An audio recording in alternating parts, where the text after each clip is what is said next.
And how is it going, everyone? Welcome to more Wipeout pools. I kinda put this game off for like a whole week even, so gotta continue it. I mean, I was honestly waiting for a day like today that it was hot, so I didn't need to wear headphones. That's the idea, and I think it is a good idea, because it's relatively hot, but all I hope is that today, well, aside from having no Venom events, which will be fantastic, I want to see the first Phantom event. That will also be pretty fantastic. We will see what happens. For now, gotta keep going, see what appears. 3, 2, 1, go. On a completely unrelated note, I also have a new keyboard, and it's unrelated because I'm not using it to play this. I'm playing this with the controller. Well, that it's also new, but I mean it's the exact same brand of controller I used before, so there's barely any difference.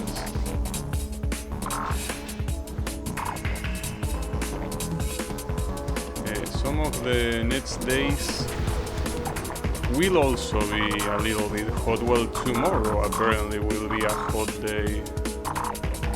I mean, I'm not gonna play this one tomorrow again, but to play something hopefully that I don't use the headphones for, or that I don't mind not using headphones for, will be ideal, I think.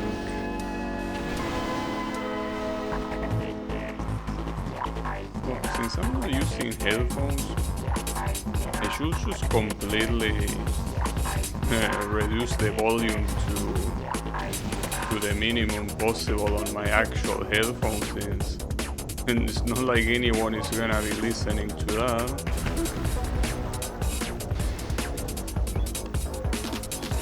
I want my headphones to be working for no reason. Headphones or any part of my computer. Though that reminds me that my keyboard has, well, as it's usual with most computer products these days, that it has RGB. So I probably, since I'm not using it, probably should turn the lights off. I mean, even when I'm using it, there's not really much reason to have the lights on. Even less so right now. Hold up. This should be... Yes, decreasing the volume is also done differently with this thing. It uses function keys. The other keyboard had the physical, the volume up and volume down keys, but it's whatever. Speed lap. Oh yeah, this was time trial, but with a lap instead of a whole length of 3 laps. 3, 2, 1, go. Yeah, I do remember that one of the issues of not having headphones is that the countdown is not that easy to hear. It's fine. You can just see the screen, okay. And I fall for the same thing every time in this track. That loop is just a straight line, no reason to steer left. But I constantly steer left because it's essentially a blind turn. You cannot know at what point there might be a corner unless you remember there is no corner. But yeah, just keep moving forward here. If it's possible not missing the boost, will be pretty nice.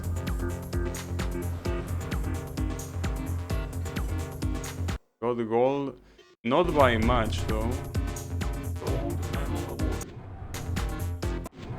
Also, it's the same amount of events, but for some reason it looks bigger, and unfortunately the first Venom event of the day has to happen. I guess it was inevitable, but then really wish we didn't. But it's fine. I just want a Phantom event, honestly. And if you give me a Venom one, as long as you give me a Phantom one later. Okay, so far we haven't gotten a single one. The only thing that is close to Phantom is the Zone event, where you eventually get to Phantom speed, but it's not an actual race. It would be nice to have it in an actual race.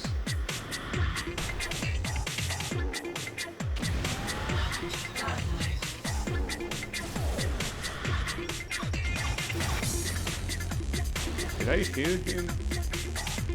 Oh, he went so far. I don't know what happened. Maybe he got a boost.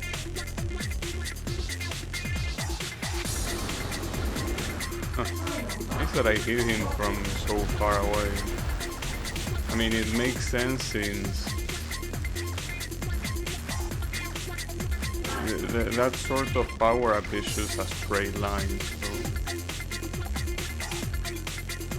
So there's essentially no reason for it to not work that way, even if you are far away. Another earthquake, too.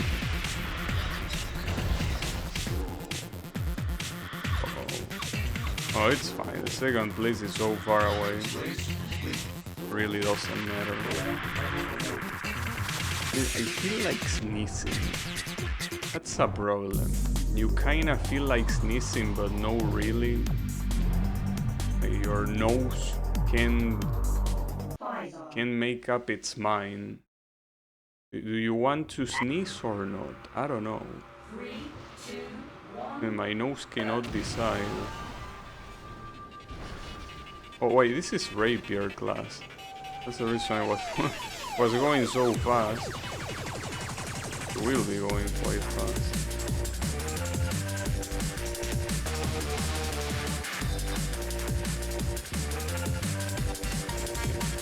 That's the reason why I want to get to Phantom as soon as possible, so I can start get used to it.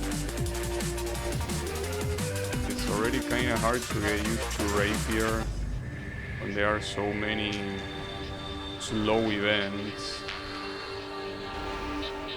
But with Phantom it will be even worse, assuming I keep getting the slow event.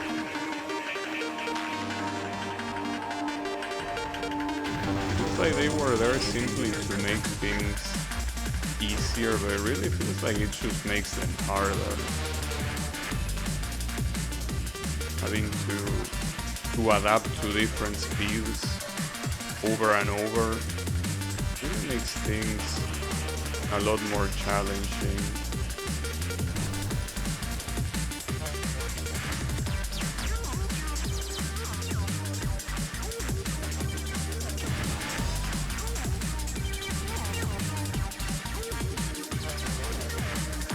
At least the good thing is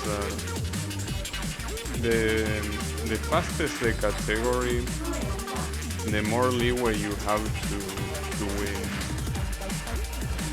Which ironically makes the faster categories easier. That is assuming that your reactions are the required for these categories. I don't see why not.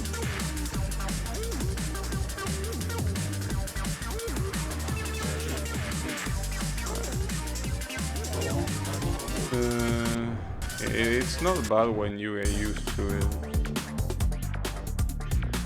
Flash. Oh, this is Eliminator. I'm already with a tournament.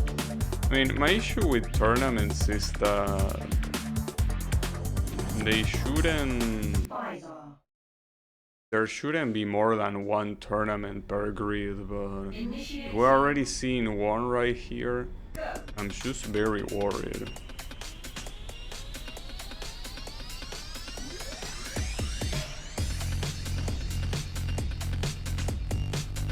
the good thing about zone, you don't need to press the accelerator if you don't want to, because you will always accelerate anyways. So right now I'm not pressing the accelerator. I guess it's a good way to rest your finger. Normally in this or any racing game, you will constantly be pressing the acceleration button. So being able to both give your finger and the button a break is good. I was fearing that it might fuck up my muscle memory, but not really. Especially since this type of events are so particular. Wait a second, something that I didn't check. I might be blocking my face with the headphones. I left the headphones on the desk. Now I'm assuming I wouldn't be that stupid. Like, I probably would have seen that before I press start stream, surely. Yeah, I want to believe my stupidity is not on that level. I'm gonna check just in case though. It's not every day that I stream without headphones, but in summer it's a very good solution.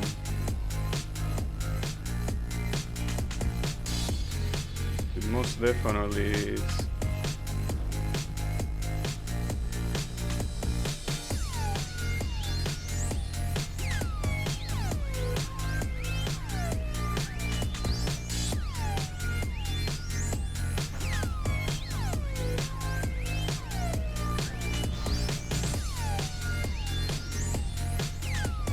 The thing about muscle memory that will make it harder to get used to is that sometimes I leave the accelerator to go through some corners, and here, since I'm not pressing the accelerator, there's nothing to leave. So maybe I will press it instead, I don't know. It's whatever. I also didn't check what the goal condition for this was, since I always tend to go for whatever I survive. Tends to be something that I don't care about, but maybe I should care about it. Maybe it would be a good idea.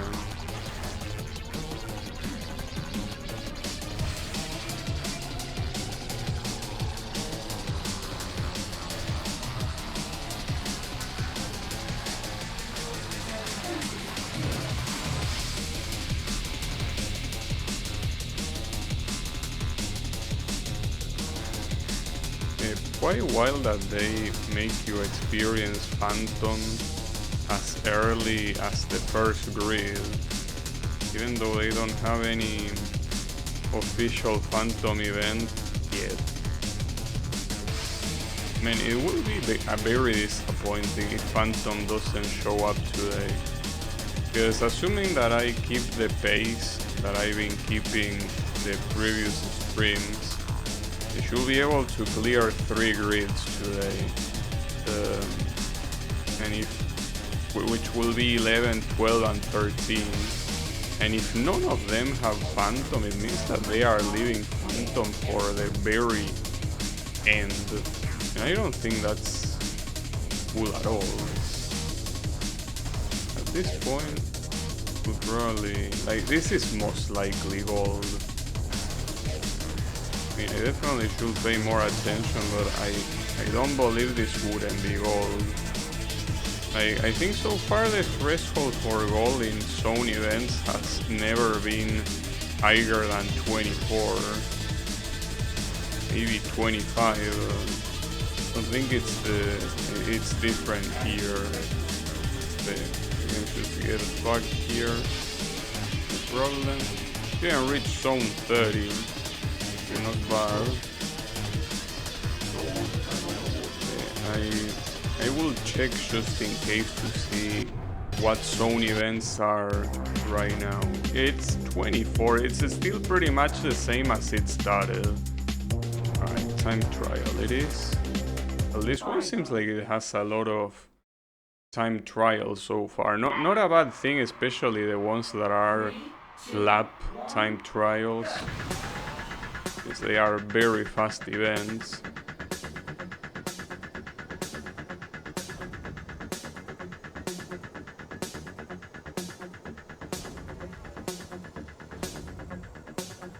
I wonder how many of these tracks are from previous Wipeouts, if there is any even.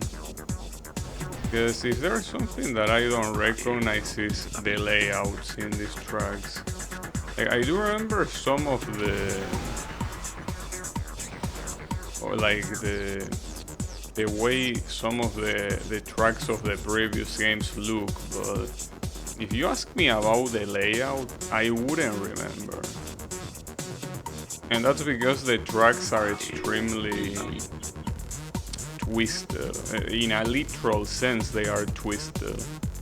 Not that there is a road on the ground that just has corners. It's a road that is on the ground and sometimes it's in the air.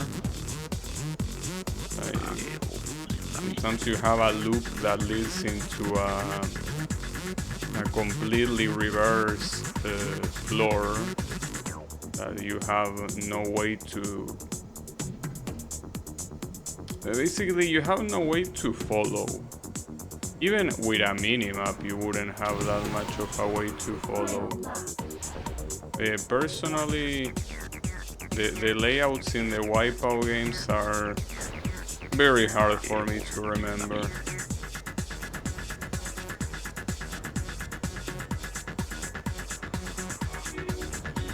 And even within this game, I mean, a lot of these tracks I've been playing them multiple times already, and I still wouldn't be able to remember their layouts if I had to make a mental map in my head.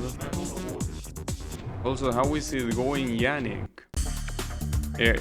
We are Red Dragon brothers with Yannick. I mentioned that I got a new keyboard, but on stream I didn't mention which keyboard. But yeah, it's a Red Dragon keyboard, which is a bad shit brand of mechanical keyboards. That's precisely why they are so good for us, because they are actually affordable. And they are not bad. Well, obviously this is something that will depend on the usage. The usage and how much it will last. So it's not something that I can say on day one, but at least how it feels on day one, it feels very good. But then we will see the durability and all that. For now, at least the sensations are very positive. Very, very positive. But ironically, I'm not using it now. I'm playing this with a gamepad. But which, as I also say, Yannick, the gamepad is also new. I mean, technically it arrived, I think that on Friday? It might be on Friday?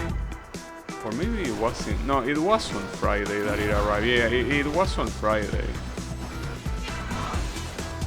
But it's new. But it's essentially a DualSense.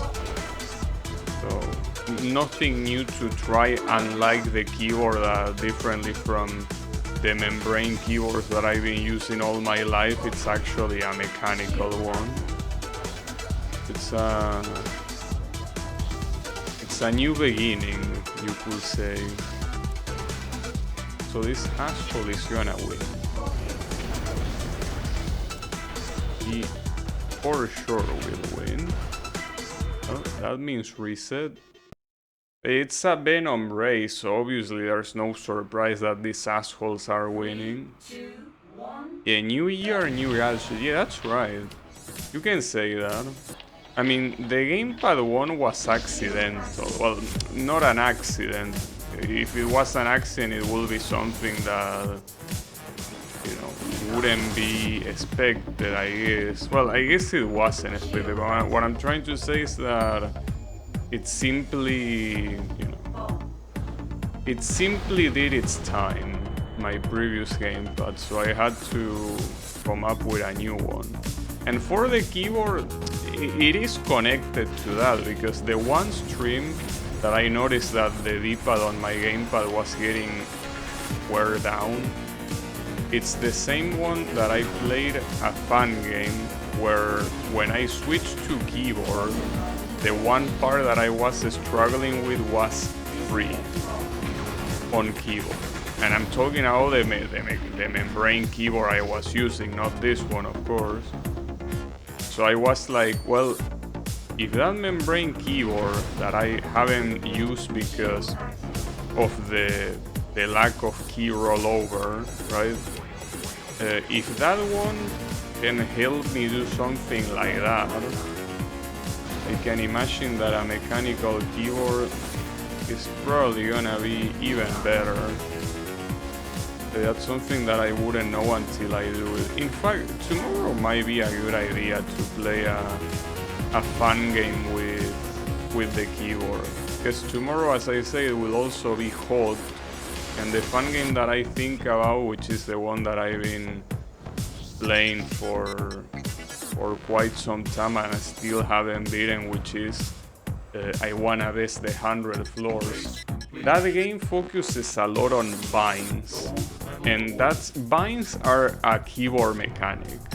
Like, you can do it with gamepad, but it's gonna be way harder and objectively harder. Like, usually I don't like using the word objective with things that at the end of the day are a preference, but like, I'm very used to play with gamepad. And the last time that I played a fun game with keyboard was like 4 years ago.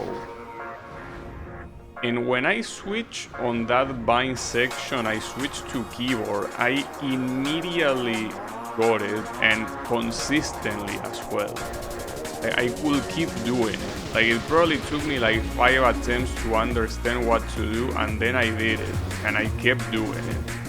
So that's something that I don't think it's a matter of preference. I prefer playing games, platforming games and all of that, with gamepad. And even with my preference, the keyboard still did it, and it was a shitty keyboard, that's the thing. So, as much as I don't like using the word objectively here, yeah. Binds in I Wanna Be the Guy fun games are objectively easier with keyboard, there is no doubt about it. About other stuff, I don't know. In fact, I've been saying that my fun game is easier in gamepad, and I won't try to contest my claim. I will play it on gamepad because I want to show that it's not that fucked up. And if I go for keyboard, I'm probably gonna find out that it is quite hard on keyboard. It's just the way it is. At that point, when you're doing things that precise, like, the peripheral that you're using matters. In fact, I really wonder what happens if I play a shoot 'em up again with keyboard, because I started also playing those with keyboard. I really wonder what will happen then. But in fact, I know that Yannick is a keyboard player, and he has the theory that the keyboard is the superior choice for shoot 'em ups. And he might be right, but we'll have to see if that is the case or not. I mean, he might be right for all I know. But I think that shoot 'em ups are quite different from I Wanna Be the Guy fan games. I Wanna Be the Guy fan games are pretty much played with keyboard by 90% of the players, if not more. But with shoot 'em ups it's a lot more split, especially those that play actual arcade shoot 'em ups. Because the keyboard players tend to be people that play Toho, since Toho, just like I Wanna Be the Guy fan games, supports keyboard and doesn't really support controller that well. So it's kind of like the breeding ground for keyboard players. But yeah, there is an equal amount of gamepad players in shoot 'em ups. In fact, Sun himself, which is the creator of Toho, uses gamepad. So in that regard, it really is more of a 50-50. I can say that new keyboard help a lot with shoot 'em up. And my question is, do you use the typical arrow, Z and shift configuration, or do you go for WASD? I'm assuming that, okay, arrows, yeah. Yeah, I also used to play with arrows. It's just that for fun games, I cannot play them with arrows. It makes sense since they are different type of games, but with fun games, back when I played with keyboard, I had to, no matter what, do WASD for movement and the numpad for jump and shoot. But yeah, shoot 'em ups, I never done them with WASD, so I'm probably gonna do arrows as well, if I try it. I mean, you know that yesterday I played Blue Revolver. When I play that game again, I could try it with keyboard, but I'm not sure if that's a good idea. It might be a better idea to start with something like Toho. Like, well, playing UFO with keyboard, that will be something. I mean, that's how I used to do it.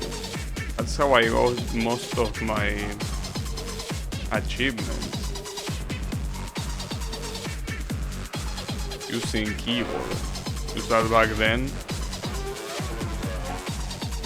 it obviously was a membrane keyboard.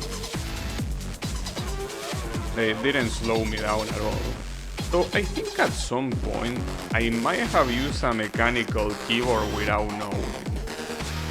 Because I remember there was a period of time that the keyboard I was using didn't really work that well anymore, and I had to use a spare keyboard that I had in my house.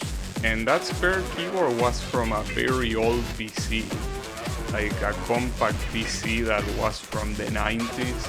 And the keyboard, I'm not sure, it might still have been a membrane keyboard, but I have the slight suspicion it might have also been a mechanical keyboard with black switches, which is what used to be the case with old PCs, but I'm not sure. It might have been membrane still.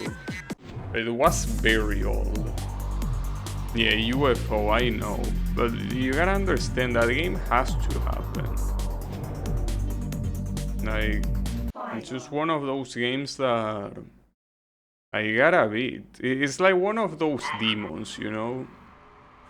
We are all haunted by demons, and until you overcome them, they will keep haunting you. That's how I feel with UFO. I can never get that game out of my mind, precisely because it's a game that, you know,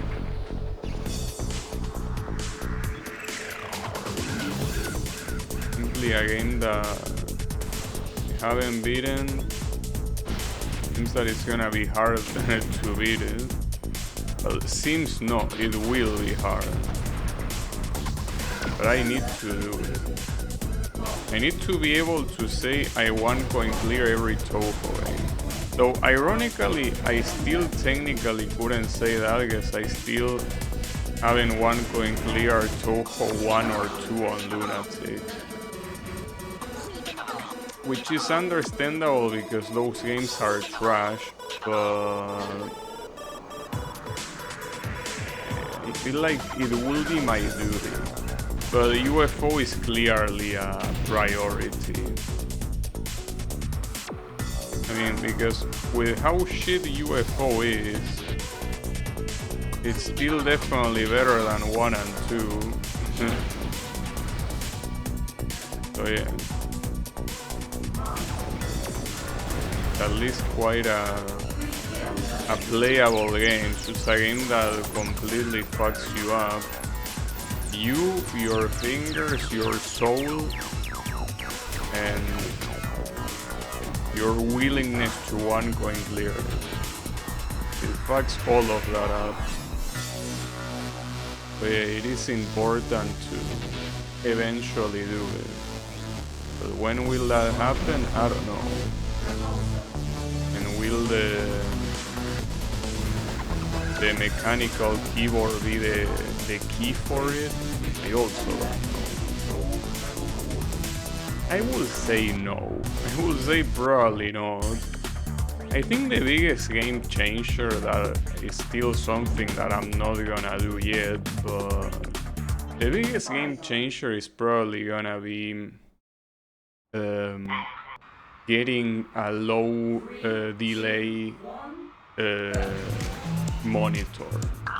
That will probably make the biggest difference, and it's something that I plan on doing eventually because I say it multiple times, so the current monitor needs to have an elastic band attached to it, because otherwise it starts configuring itself.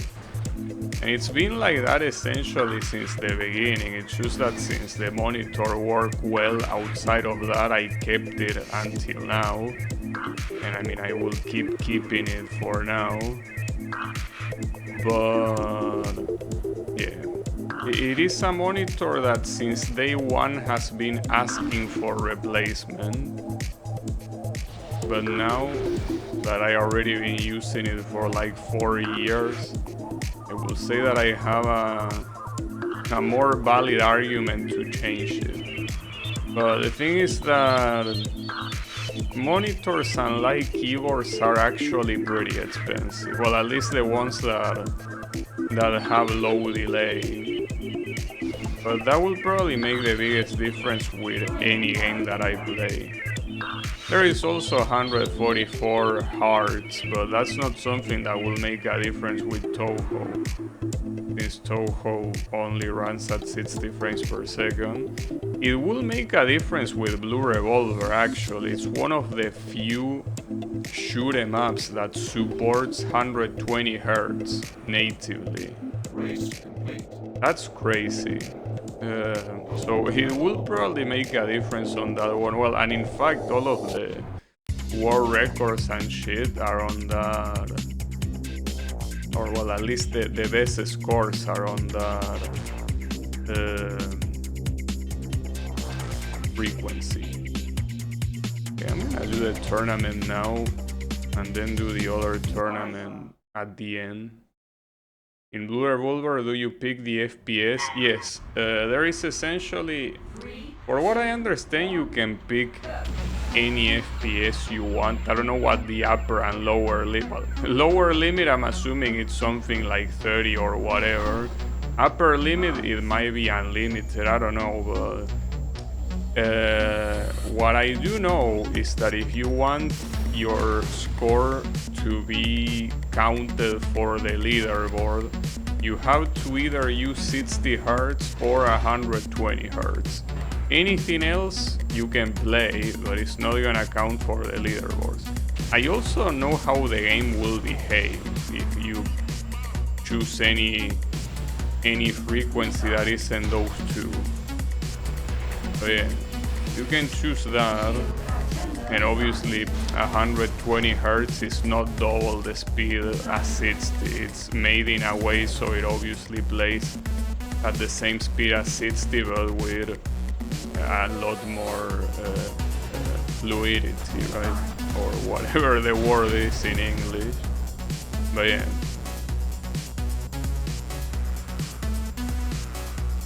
That's how it works. That's the thing. See, like for example, does it have replay? Yes. In fact, if your score makes it to the leaderboard and you save replay, other people can see your replay. I don't know. Maybe you can see it even if you don't save replay. I'm not so sure about that, but I do know that it's an option. You can see other people's replay in the leaderboards, and of course save your own replays locally. Like Blue Revolver is a game that is very well done, and yesterday I obviously got salty because I couldn't get a single one going clear. But it's a game that I really want to keep playing until I beat every shot type on the hardest difficulty. I really want to do that. Obviously, I'm not gonna play it one day after the other. It will be something that, just like I've been doing these days, play it once in a while. But it's a game that it's so well done that it really makes you want to keep playing it.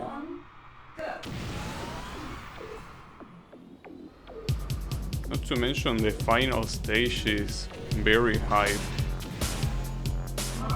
I mean, it tends to be the case in shoot 'em ups. It's very well done, the final stage of that game. Well, and I do know that you already have the game, Yannick. It's not like you need to be convinced to buy it because you have it.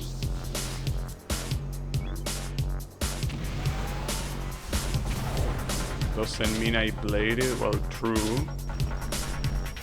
It's a very good game. You probably won't find it nearly as hard as Subterranean Animism. But if you care about competition, you can probably try to go for the world record. Currently, the world record of the hardest difficulty is being held by Shamers. So you have quite some competition, but doesn't mean you cannot do it.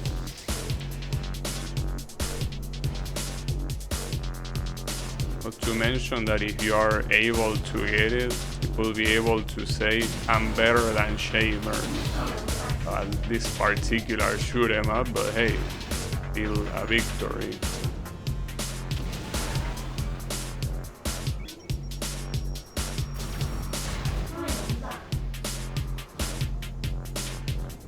You got stuck with the stupid Toho challenges? Wait, what stupid Toho challenges are we talking about? Is there a bounty for challenges or something?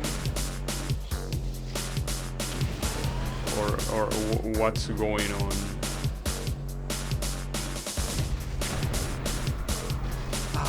Damn it, I didn't know where he was gonna steer. If I went to the left side, I would have won at the very last second. Just that whenever there is an explosion, I cannot see. 3, 2, 1. No miss, no bomb, SA and UFO. I don't know, bro. But are you even playing those games?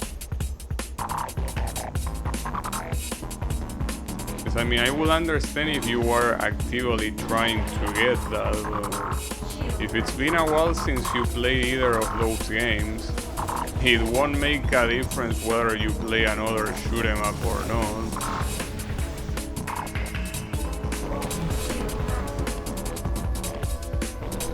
Not in a long ass time. Well, yeah, and that's what I mean. At that point, whether you play another shoot 'em up or not, it's not gonna make any difference, because like whatever like hyper muscle memory cache that you might have, it's not gonna be there. Obviously you're gonna have the basic muscle memory of seeing an attack and immediately knowing what to do, but like the hyper-specific subconscious things are not gonna be there whether you play another game or not. That was so mean. Holy shit. Every single time these fucking assholes hit me in the rib. I mean, as long as I don't have a heated gamer moment, it should be fine. You know that bridges are a bad omen.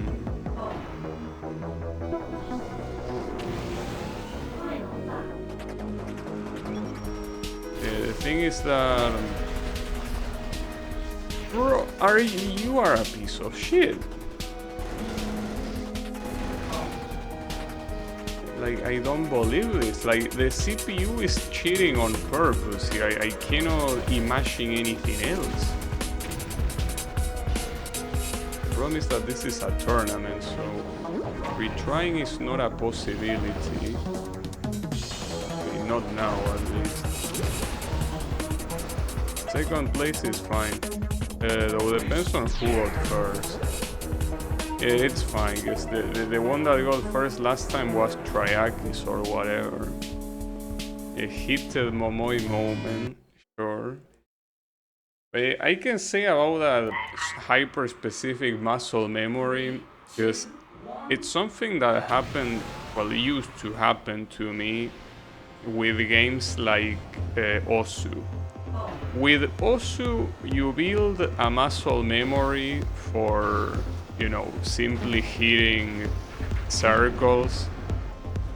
And that's something that won't leave your mind even after the 2 or 3 years that I haven't been playing it. But if you want to kinda like, I don't know if I should say go above your limit, but do stuff that requires you to overexert. That's something that if you haven't played in a long time, you need to get back. And with Osu it was super fucked up because that could go away even after 2 days of not playing.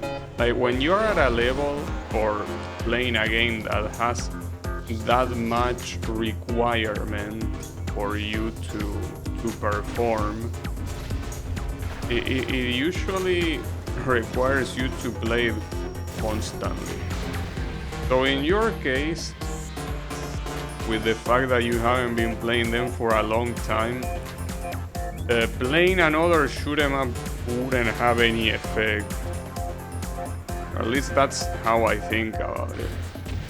Like if you say that you played it yesterday, well, yeah, I would agree with you that playing another shoot 'em up is not a good idea. But if anything, this is the perfect opportunity to play another shoot 'em up before you get back to those. So that way, once you decide to get back to those, then you can do the no other shoot 'em up policy. And with the one shoot 'em up policy.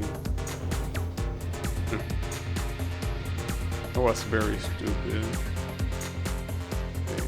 I think it was funny. Last shoot 'em up I played was Ginga Force.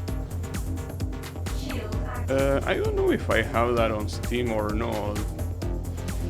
But yeah, I mean, you have the perfect example. You played another shoot 'em up and it wasn't the end of the world. And Blue Revolver, if all you care is getting a parallel 1 coin clear, you don't really need to farm an extreme amount. Well, unless you were new to shoot 'em up, so you clearly aren't. So to shoot 'em up is too much, of course. But yeah, unless you care about going for the world record and take it from shamers, you shouldn't really worry about playing it. You're just going for parallel 1 coin clear.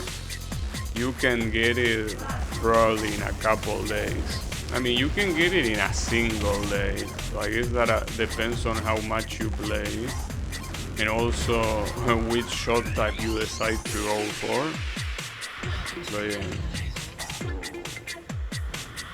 It's only if you try to go hardcore in it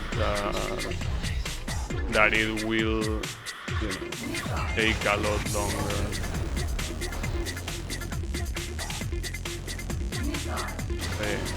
I will say that Blue Revolver is worth it to try hard like that. My personal way of tryharding is trying to one coin clear with every shot type. I personally don't feel like I will ever go for scoring.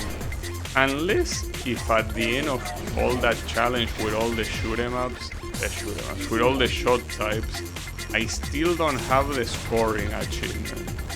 Which will be pretty sad. Like, it will mean that I will actually have to focus on scoring, but aside from that situation, I wouldn't want to go for full scoring in a game, in any game. Doesn't matter what game. Scoring wasn't made for me. Even if it's a non-shoot 'em up, score is just not my thing. It ain't.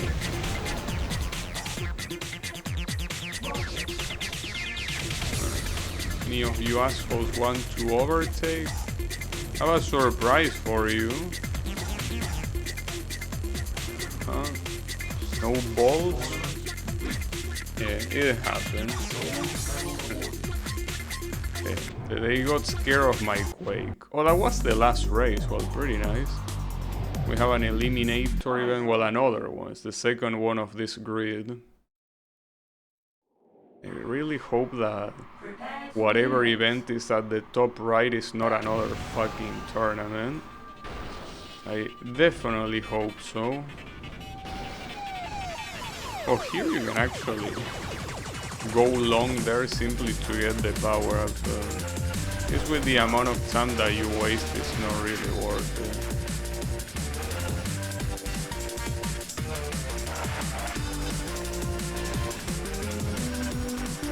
That's nice.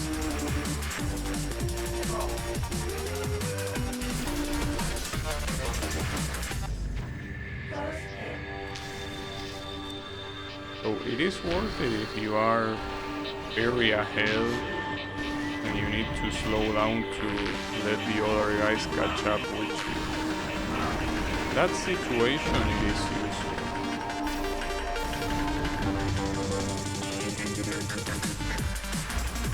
Going up here is completely worthless in this challenge because there is no booster. Well, sorry, they are boosters. What they aren't is the weapons. It's exactly what you need here. I've been threatened with a Quake. Oh, there it is.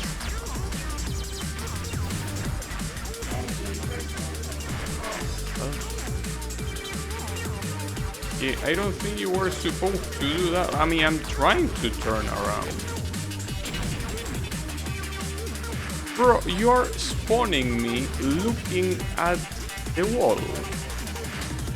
The problem is that here I'm very far behind, so unless I let them overtake, I'm not gonna catch them in a while.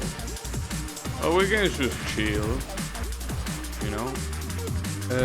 Inga Force has a BA doing a Dragon Ball shouting contest with the final boss. Yeah. That sounds nice. Wait, instead of waiting, shouldn't I just reset? Well, I could also go... Oh, you cannot go backwards in this game actually. But these guys are not appearing. I mean, I know that the track is not super short. Oh, there they are. Alright, ring it on. I got one. I almost got that one, especially in such a narrow place. The game wanted to bait me in this corner. So these corners are fucked up no matter what. I don't think that going for these things is that useful. I guess it really depends. And that didn't hit it, well, that didn't kill anyone.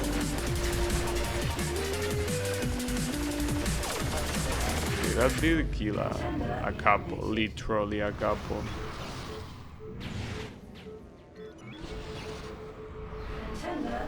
getting that weapon like essentially 3 times in a row is extremely lucky. And like, I guess waiting was worth it though. Hold up, because Piranha is getting very close. Piranha is not fooling around. Going backwards simply to hit these guys is funny. You know, the game doesn't let you do that. I don't know if it's just in this mode. I think it's in every mode that you cannot go backwards. I feel like it's a little bit weird because I don't remember any racing game that just completely forbid you from going backwards.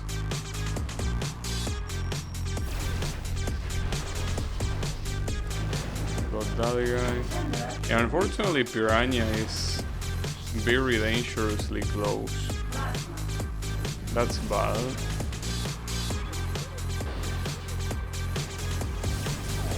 What? Dim, what a scam. Bro, he was right in front of me. Would have been the perfect target for that weapon. For some reason it went up. Like above me. That was so bullshit, I can hardly believe it. Hey, that's another bait. The game is baiting me a lot today. Well, today. In this particular event, to be precise.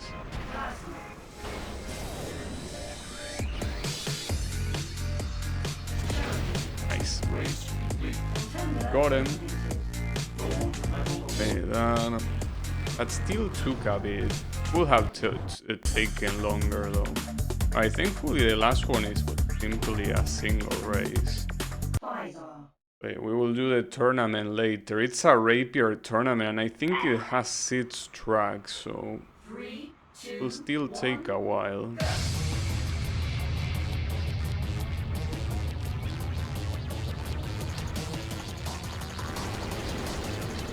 Also, one of these days I really want to play Project Diva. Simply because it's been a while. And also, I don't know. You know, seeing Miku in Fortnite made me want to play with her. But not in Fortnite, that's the thing. So to compensate, I will have to play her in her home turf, of course. Like, that's crazy, dude. In a game like Fortnite, you can have Goku going against Naruto, that is going against Batman and Miku. You can have all that shit in the same fucking game. I think they even put Snoop Dogg in the game. Like, that shit's crazy. But I don't know if they are all limited time. Because I'm assuming that licenses like that are not cheap, so I wouldn't assume that they will constantly be there. Like, once they are gone, you are fucked, right? I don't know how they work, but that will also be a very powerful tactic to have people buy it as soon as possible. But yeah, I don't know how that is. I never got that game, I never seen the store. I really don't know how it works. I mean, I did see people play, but I never went to the menus myself. Finally becoming a Fortniter just for Miku. I mean, you gotta understand, like, this is something that I always say, or well, maybe I don't know if I always say, but I say a couple times that you gotta understand that Miku is the perfect female character. Like, it's one of those things that you can just say it's absolute perfection. Like, flawless, even. And what also helps is that there is technically no canon story or personality for Miku, so she's a blank state, and that makes her even more perfect from a practical standpoint, I mean, or well, rather a technical standpoint. Because there cannot be any flaws in her character if she doesn't have any official traits outside of the physical ones. That's the thing, the physical ones are perfect. So it's essentially the peak of fictional female characters. you know? Burn off the salesman inhibitors. I don't know, dude. Though I wonder, to me, who I would think is the perfect male character. Like, part of me really wants to say Dante. And I feel like that's probably the case. But I don't know. The problem is that Dante has different iterations. Like the Dante from Devil May Cry 1 is not the same from 3 and it's not the same from 5 or 4. Not just design-wise, but his personality slightly changes as well, so... One of those things that I'm not sure if I will give it to him, but... I don't know what other male character I can think of that is... Well, I will also be tempted to say Goku. The problem with Goku is that it also heavily depends on what arc you're talking about. If you're talking about Super, like Dragon Ball Super Goku, yeah, no. That's not a good character. And in Dragon Ball Z, it depends on which saga you're talking about. The Goku from the Cell and Buu saga is very stupid compared to the previous one. So yeah, I wouldn't say that those will be perfect, though they are clearly close to my favorites. Well, Dante is essentially my favorite, but calling it perfect, I feel that will be going a little bit too far. Senator Armstrong. He's a cool character, I gotta say. 3, 2, 1. Like, when it comes to villains, Senator Armstrong is very good. I still prefer, when it comes to villains, my favorite, at least in terms of design, is clearly Rugal. Like, Rugal is such a well-designed character that I still can't believe it's an original character. Like, I feel like he's based off of someone, because it cannot be that SNK knocked it out of the park with him.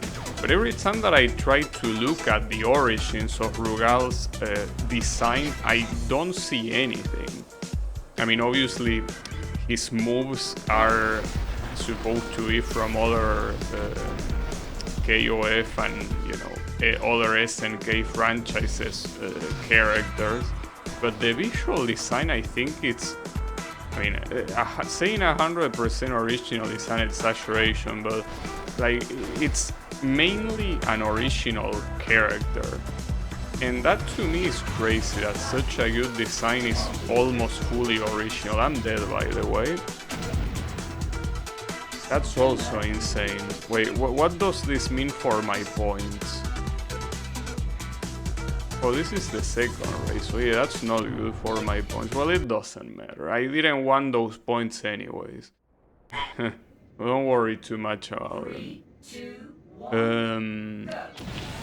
But yeah, Senator Armstrong, I think that the biggest problem with him is his visual design. Like, yes, I understand that he's a senator, so the fact that he's plain looking is to contrast how batshit insane he is, and also powerful.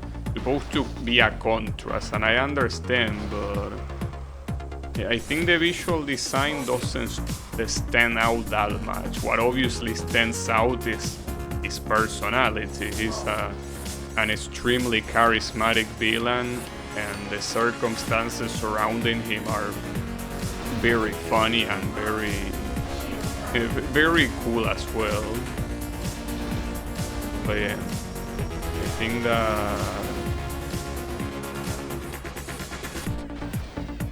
that visually he could look better.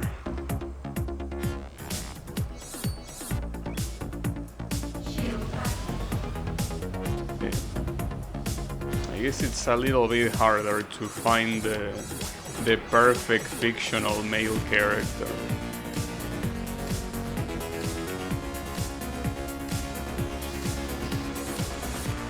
The the mother of all omelets, indeed, is too busy, and I understand.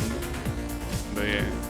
In fact, if we're talking about Metal Gear Rising Revengeance, I think the best visual design will probably go, for me at least, it will go to Raiden. Like, Raiden just looks like it kind of looks weird when you look at his whole thing. Like, he essentially has a fully cyborg body but has a band over his eye, and you know, it looks pretty goofy. But I think of that game, he is the best looking design. I mean, I also like how Samuel looks, but I think that Samuel armor makes him look a little bit fat. And like, you know, I don't mind him being fat, but it seems like the fatness is comical, because he's fat in his thighs, you know, because the armor like has a lot of shit there. So he looks slightly goofy. I mean, you can say that Raiden looks more goofy, but I think that Raiden also looks more cool. Like, I guess Samuel will be a second. Because then you have the French bitch that I don't think she looks good at all.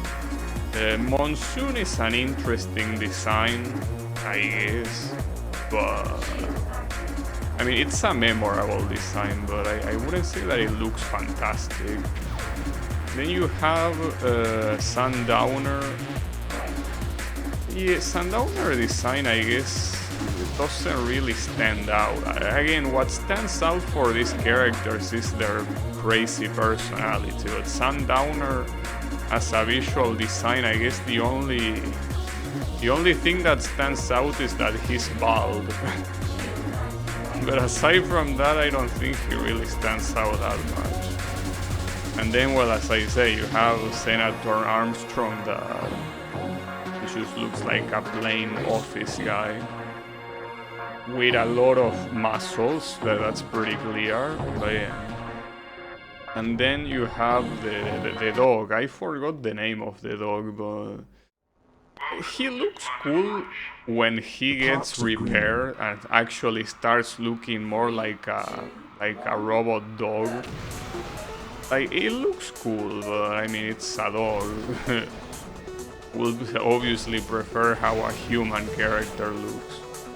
Wolfie? Wait, was that really his name? Well, I mean, I know that before he got adopted by Raiden, he had like a serial number as the name, I mean. But Wolfie was really his name. I wonder how he was called in Japanese. Maybe something boring like, I don't know, Okami or whatever. Nah, probably something goofier than that.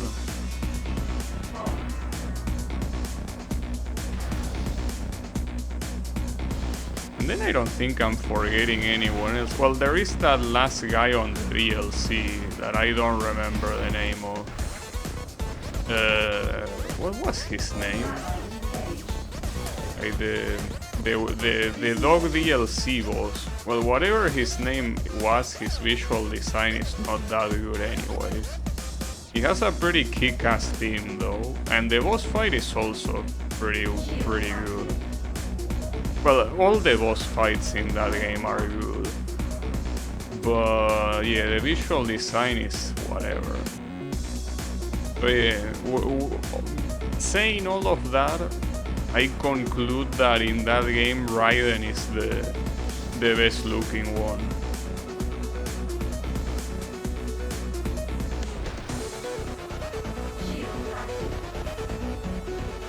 Blade Wolf, or simply Wolf, officially designated IF prototype LQ80F, no 80F, what am I saying, 84 IF standing for interface.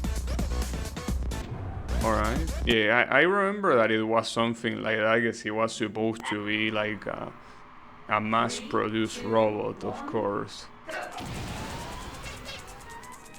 But yeah,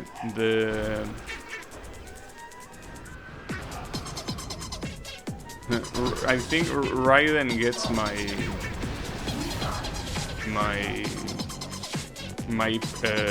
trophy here. In fact, you know that Metal Gear Revengeance almost makes me want to play Metal Gear Solid 2, which is the one where it's the first time Raiden is the protagonist. But then I don't like the Metal Gear Solid games. I just don't like them. I mean, if I didn't like the first one, that is the one that everyone unanimously agrees that it's the one with the least amount of flaws, and well, a lot of people say that it's the best one. I got blasted again. Thankfully I have a point buffer, but here no one can overtake me, but on the next one they will. Oh, okay, never mind, that was the final race. I could have just skipped the race and it would have been it. Well, grid 11 completed, on to the 12th one. Starting with Venom, unfortunately it feels that Phantom is not gonna happen today at this rate. If we are still getting Venom shit, the Doctor. Well, if we're talking about the NPCs that talk to Raiden over the radio, I really like Ashley. I will need a better look to see if I like her that much.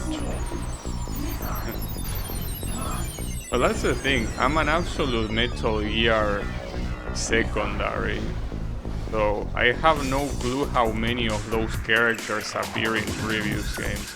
I will assume that since the Raiden's first action game was, I think, called Twin Snakes or Twin Blades, something like that,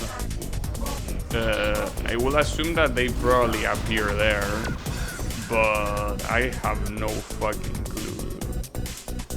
Like, Revengeance was the first and only, well, I played the first Metal Gear Solid, but I didn't beat it, didn't even get close. But yeah.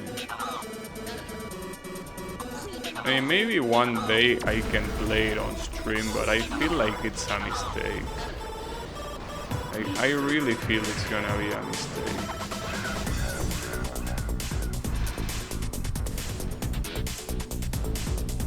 So at the very least I will be able to say that I played one of the most important video games in history.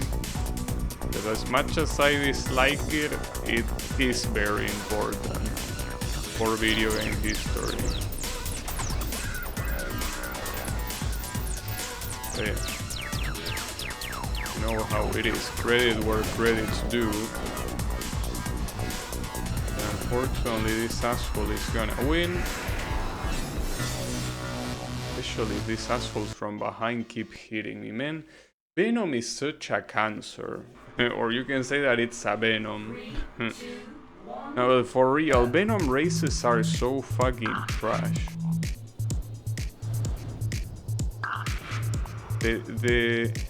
Whatever the first grid is that gets rid of this shit completely will be my favorite grid.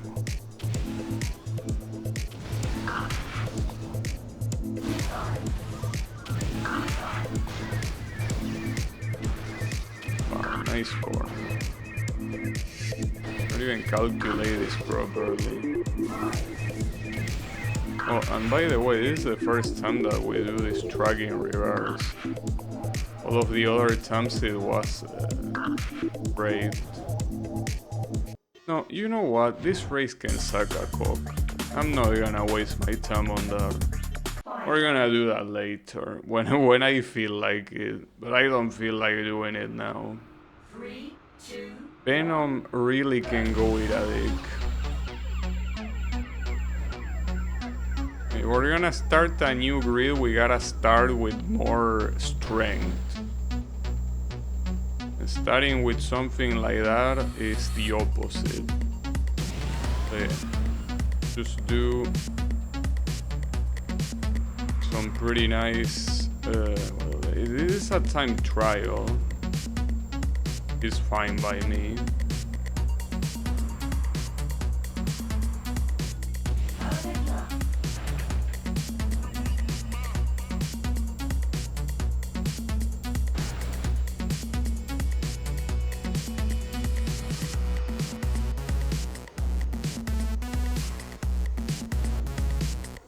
I want to, now that I mentioned that about Fortnite, I'm curious to investigate how these characters work, because like these things are expensive to get as licenses.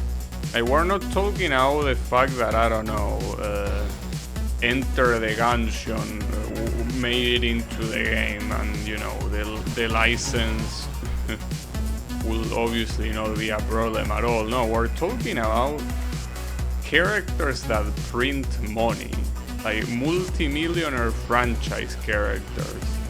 It's not a joke. Not to mention that I'm pretty sure that Krypton at some point say that they didn't want Miku to be used for songs with a lot of violence or whatever. And yet she's in a game like Fortnite that is all about shooting people with guns. With guns that some of them look real enough. But yeah. So much for the Vocaloid mandate, right? It's fine. Alright, so here, zone, single race. Another Venom single race. No, I'm gonna leave the Venom ones for last. Like, if I do them now, I'm just gonna get pissed. If I at least leave them for last, I can acknowledge them as the hard challenge that they ironically are. We can leave them for last, fuck them.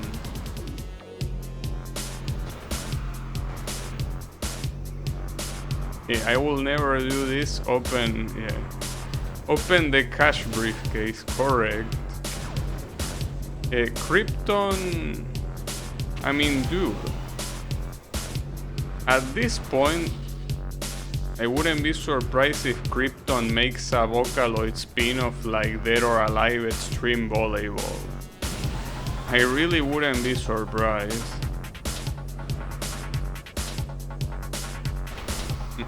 That will be something, and that's something I will buy. Like, differently from Fortnite. Like, that's something I will be willing to pay for. They wouldn't do that, right? Or, you know, see, that's the thing. They if they wanted to do it, they could do it. It's just that, just like that Dead or Alive game, it's not available outside of Asia. They probably will do the same. I mean, it's the solution, because if you release that shit outside of Asia, it's gonna get censored to oblivion. The only thing you can do is do it in markets that don't have a heavy censorship policy. Well, I say Asia. When I say Asia, I don't include China, of course. But yeah, if we're talking about censorship-free, China wouldn't be the one. But yeah, you get the point. Essentially Southeast Asia, Japan and Korea. Those Asian countries. Really? Wait, what? This is just a single race, isn't it? Well, that's pretty sad. Because this one is not Venom. I think this one might be Flash. Man, I'm starting to get left behind.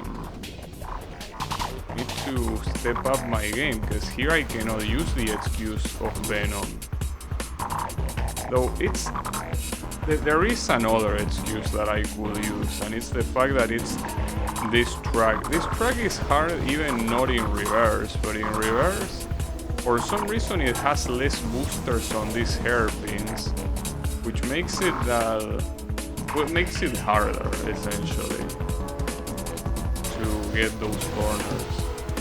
I could use that as the excuse, but then like this will appear later on, most likely in tournaments. Though tournaments ironically are long but not hard, because you have a lot of room to simply get enough points that even if you have a hard race, you can simply either skip it or get into a bad position and still win the tournament.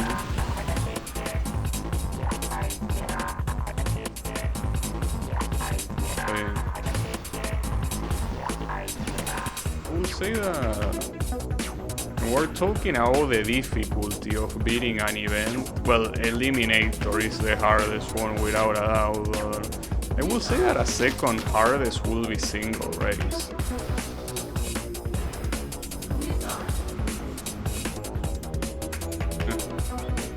It's a little bit ironic considering that it's the whole point of the game. The time trials tend to be extremely permissive, and then you have stuff like, as I say, tournaments that just give you a lot of leeway. Okay, I'm gonna save this turbo. I'm gonna save this turbo because I will need it at the end of this, though maybe it will be too late even then. Yeah, unfortunately it is. Damn, this is such a bad start to this grid. And there aren't that many events I can keep ignoring, you know? Damn, those are two races I cannot beat, dude. I'm losing my magic. Just like yesterday, I lost my magic for playing Blue Revolver. Now I'm losing my magic to do this. It's okay. Yeah, that track is a real pain in the ass. I don't know how the CPU does those hairpins. Like, the easy answer will be they are cheating, but I mean, you cannot use that excuse every time you struggle with something, you know? You can't just be like they are cheating for absolutely everything.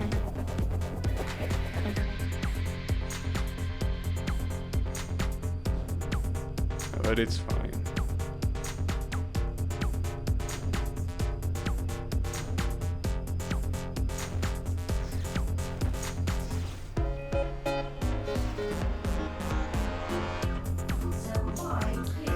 On an unrelated note, I wonder how this new keyboard will fare with Osu. Osu is a game that I haven't played in a while, so the keyboard will be the least of my problems, but most people agree that Osu is an easier game to play if you play it with a keyboard. The same way that most people agree that it's an easier game if you play it with a drawing tablet instead of a mouse. But I have no reason to buy a drawing tablet. I'm not gonna buy something like that just to play Osu, of all things. You know? But yeah, a lot of people do say that mouse is superior, and I definitely see it.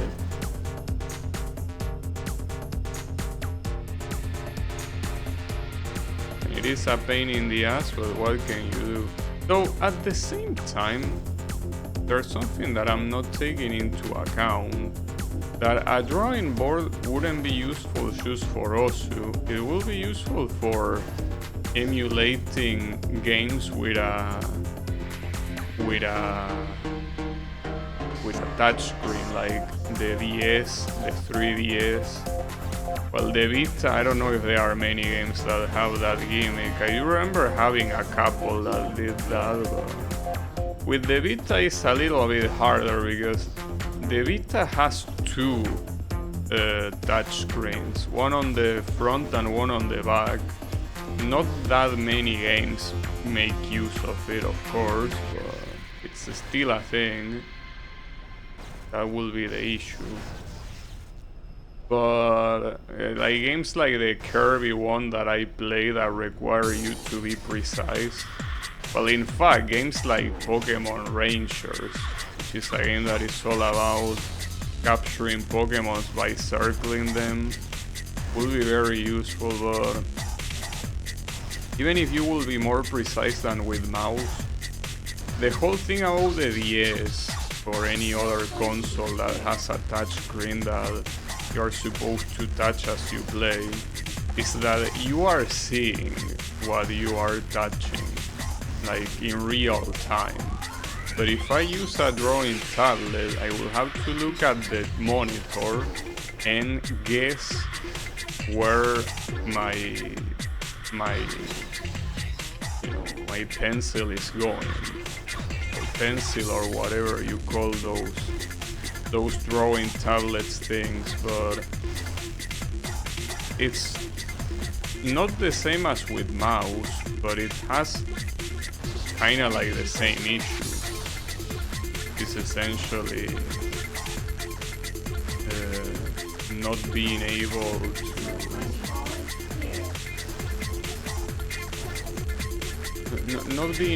to actually see what you're doing in real time, and just needing to kinda guess. That's the problem. Alright.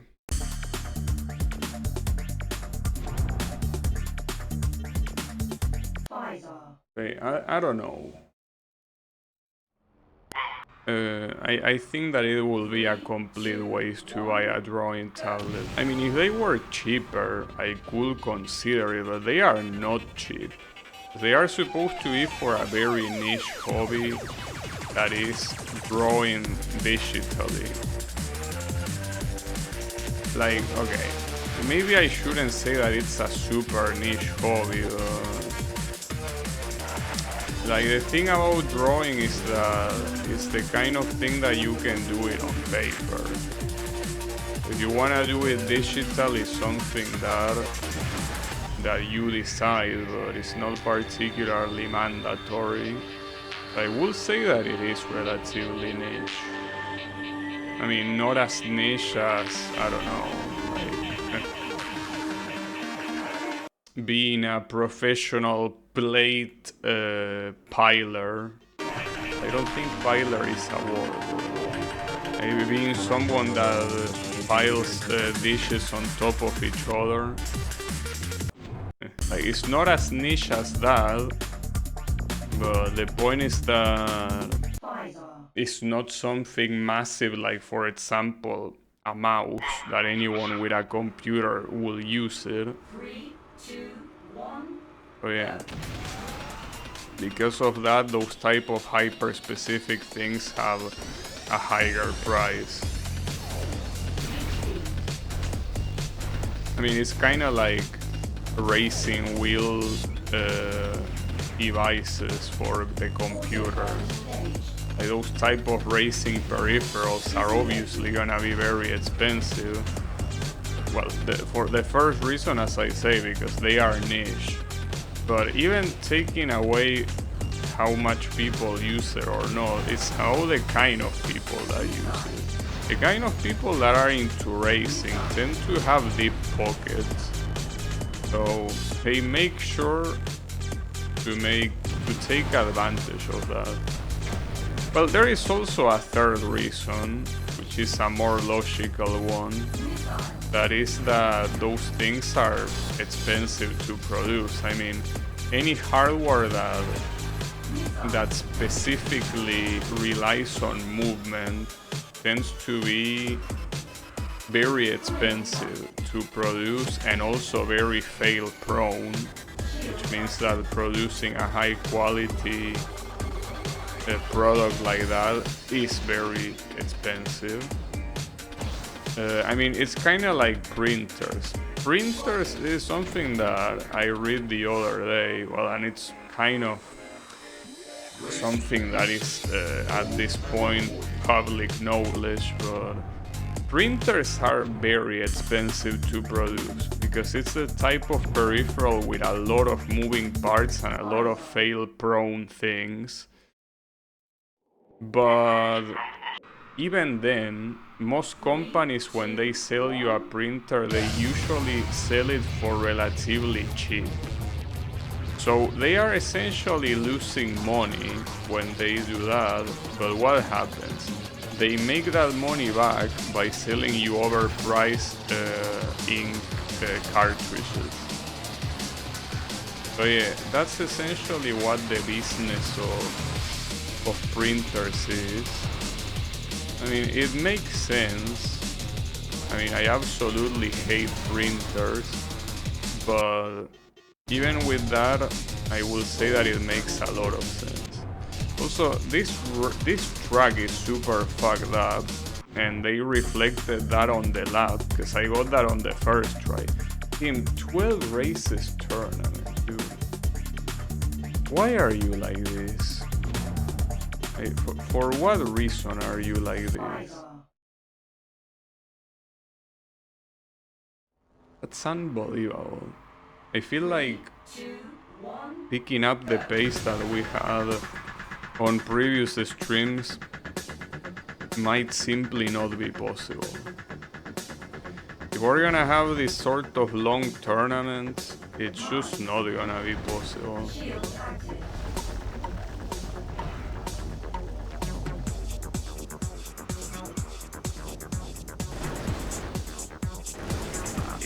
That is a problem.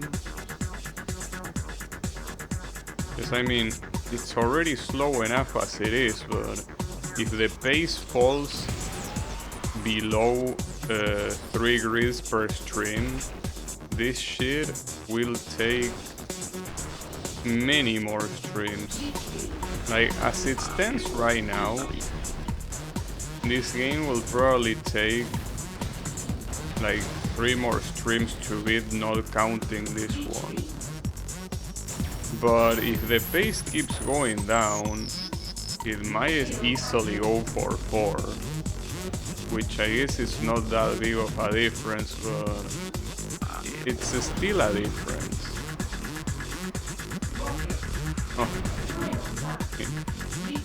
Looking in the mirror and seeing all of those. All that fire. A little bit scary.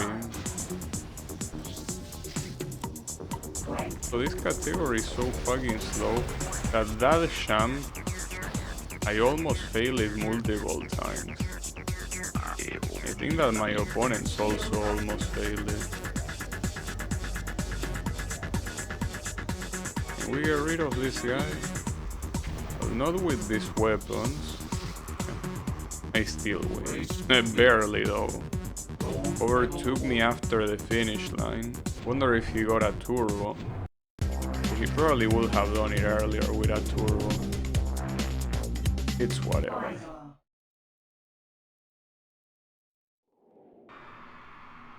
It's a full-time trial.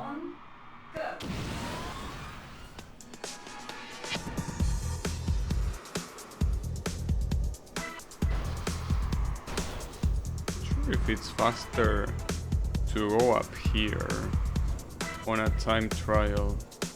On a time trial you don't have, you have nothing but speed booster, so it might be something preferable to go below than going up there.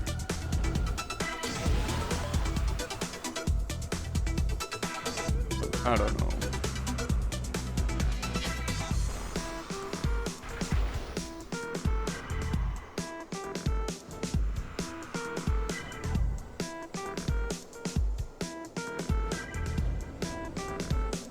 That was crazy. All that zigzag and it went pretty well. I don't know what the optimal racing line for those hairpins is supposed to be. For the non-reverse version, it doesn't really matter too much because you have a lot more boosters. But for this one, you barely have any boosters, so I really don't know what's the intended way.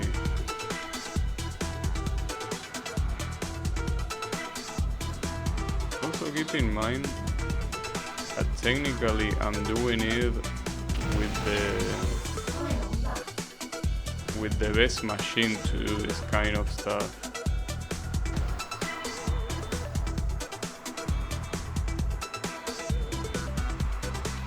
It's the one that has the best handling.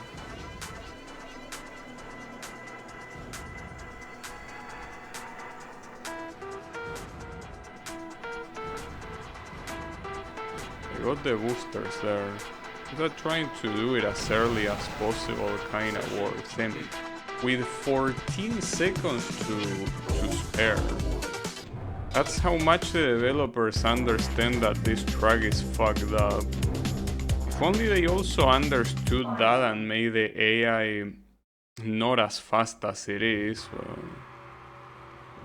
it's fine. Right now, if I want to play the rest of the events, I have to be one of the 2 single race events, no matter what. Maybe a little bit hard to do, but it has to be done.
How absurdly free these head-to-head events are.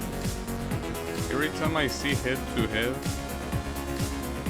I just know that it's essentially a free space. And you know that one space will be turned into gold no matter what.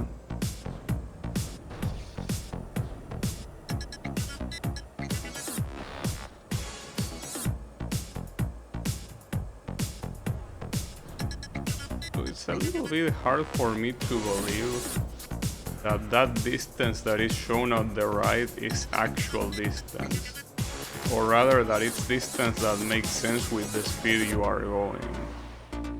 I feel like at the speed we are going, the distance should already be in kilometers, right?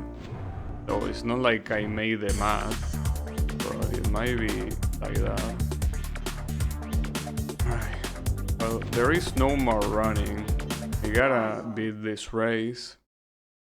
No matter what, this race has to be beaten. 3, 2, 1. I obviously prefer beating it in anything that isn't Venom, but that's also quite wild. There are 2 events in the same grid that are about the same track on single race, but with different categories. That seems a little bit not well very thought, but whatever. Who cares? At least after doing all the other events, I can say that I probably know the track a little bit better, but that doesn't necessarily mean it's gonna be easier.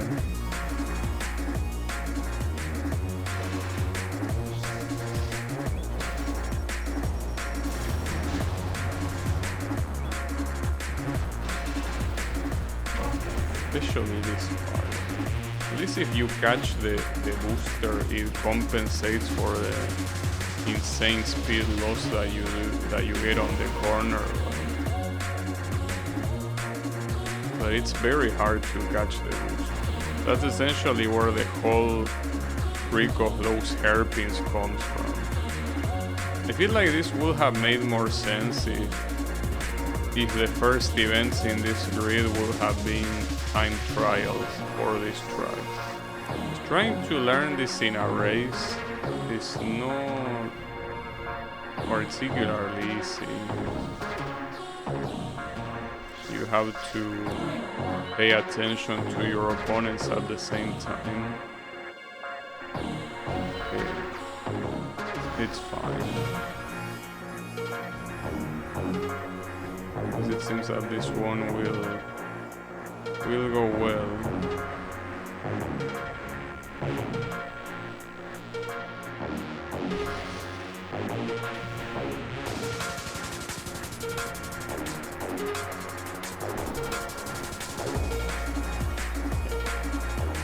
Well, I guess we didn't get a filter this time.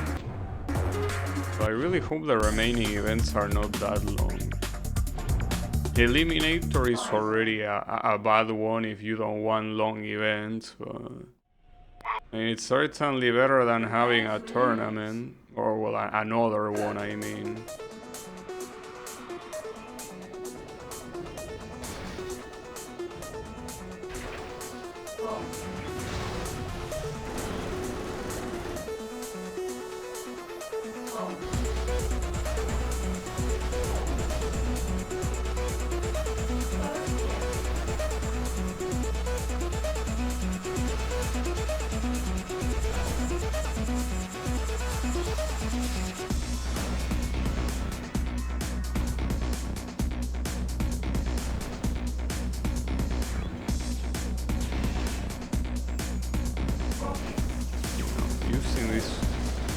That type of weapon in a track like this is impossible.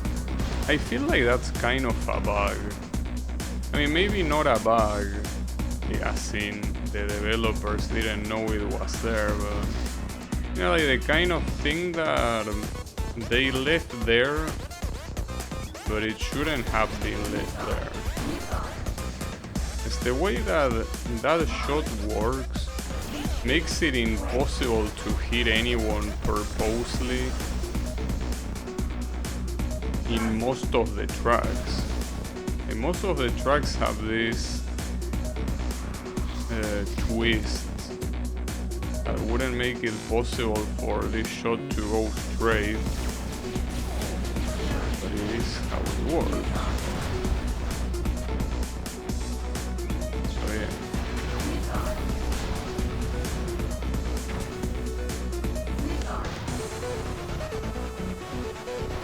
Like this will be a reset, because right now only have one dead and that other guy has 3.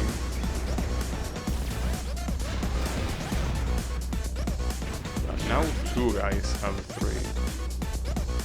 3. Yeah, and with this shit power-ups we're not going anywhere. I mean, I obviously can still win that, it's far from being over, but when you start badly, it feels like it's better to risk the least possible. By that I mean risking not wasting time on an attempt that might not go well. These events are very long.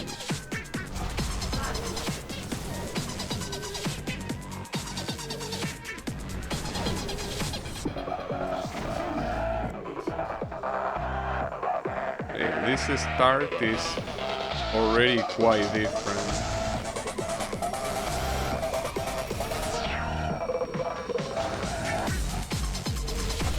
That didn't hit. At the same time, Gotek is trying to closely follow my steps. Hey, all of you go ahead of me. That's what I need.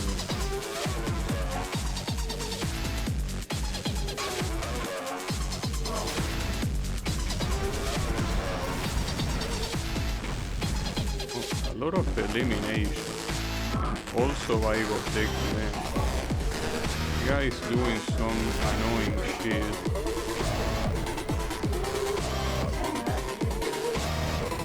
Fortunately, she's tying him right now. That ain't good.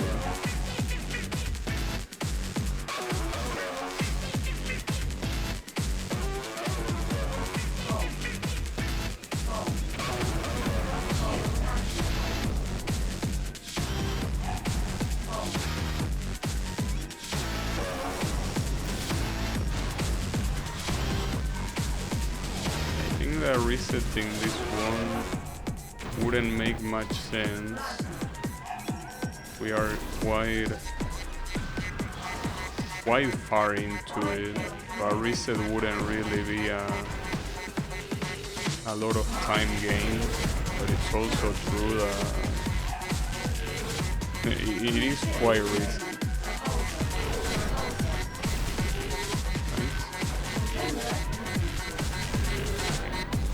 That last sequence, the whole last sequence was pretty lucky. Nice. Yeah, I got super lucky at the end. Yeah, I'm on a rampage. Correct. Yeah, that's how it has to be. You have to kill everyone. Wait, Phantom Grid. So the next grid, unless that is just for name only, but the next grid is gonna have Phantom. So we might actually see Phantom today. No way. 3, 2, I'm almost crying. Almost. Can you believe that?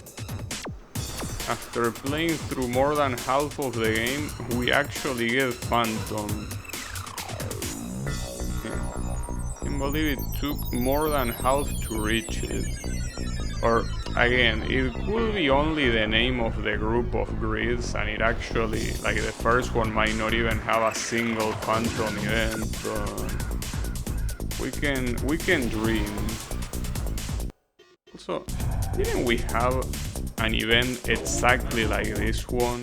I mean, it probably was in another category, but yeah, this one is in Flash, and I think the other one was in Rapier, so yeah, technically different, but come on, dude.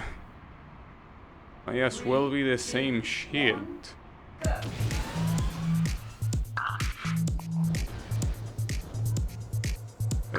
The objective... Well, the issue is that... Well, we still need to beat the remaining events, but once that's done, the tournament really will take up a lot of time, so... Unless the next grid doesn't have a single tournament, which I heavily doubt, I don't think I'm gonna be able to beat the entirety of the next grid today, unless I stream for longer. Like I go for like a 3 hours and a half stream, which I could, and I also did that before with this game, but I don't know, dude. In these summer days, I'd rather not do long streams. And today is not extremely hot by any means. It could be a lot worse, but it's also not ideal. Yeah, let's just say that it's not ideal.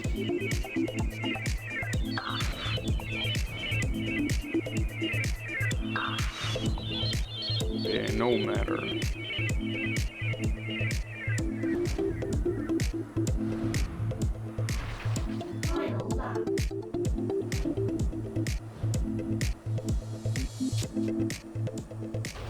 But I really can't stress how responsive these shoulder buttons feel.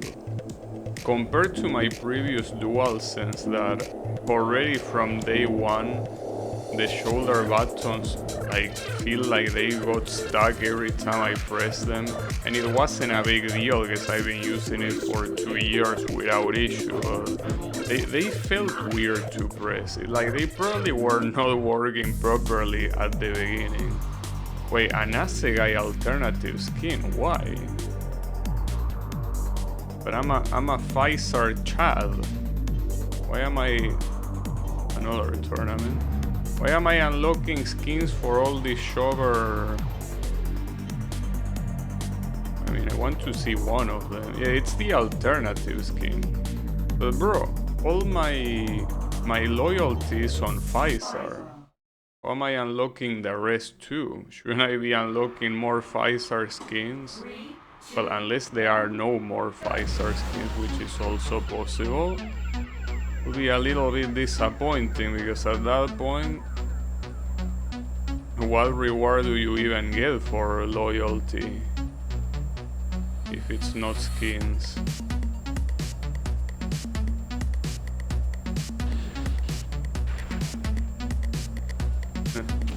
Maybe you get questionable fan art of the characters from the first game. They wouldn't do that, right? Though there was a magazine, a video game magazine from like the 90s that had an advertisement for Wipeout 3 where one of the girls was using a full bodysuit that was obviously accentuated all of the bumps. So that was pretty nice, though she didn't look anything like she does in the game, but it's okay. Minor details. But it's not like Wipeout really had characters outside of the first game and Wipeout Fusion, so it doesn't really matter that much. They probably are gonna try to make you forget about them.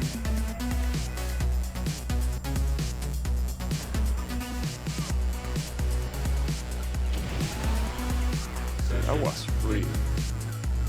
Absolutely free. So, do I do the tournament now? I mean, just to not do 2 tournaments back to back, I guess I could, but yeah. Having 2 tournaments like this and one of them being 12 races means that this stream is probably not gonna have 3 grids beaten. I really hope I can.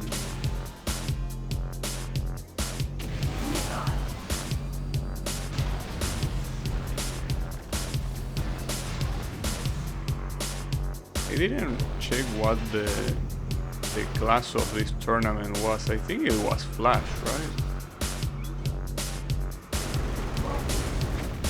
That means that it could potentially take quite a long time, since it's 4 laps but without the speed of Rapier, so this might still be quite slow.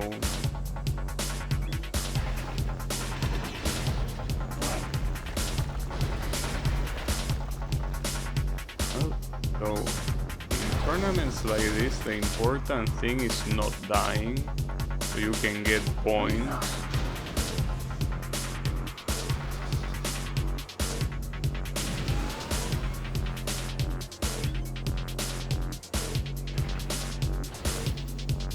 So if this group of grids is supposedly called, I mean, I don't know, since the next group of grids is called the Phantom grids, I will assume that these ones are most likely the Rapier ones. And even if there were quite a bunch of Rapier events, they weren't as numerous as Venom and Flash, so like the Phantom grids are not gonna have that much Phantom. At least I would want to assume they will have one of them at the very least. Pretty nice that the shield went away as the Quake was coming. Pretty cool.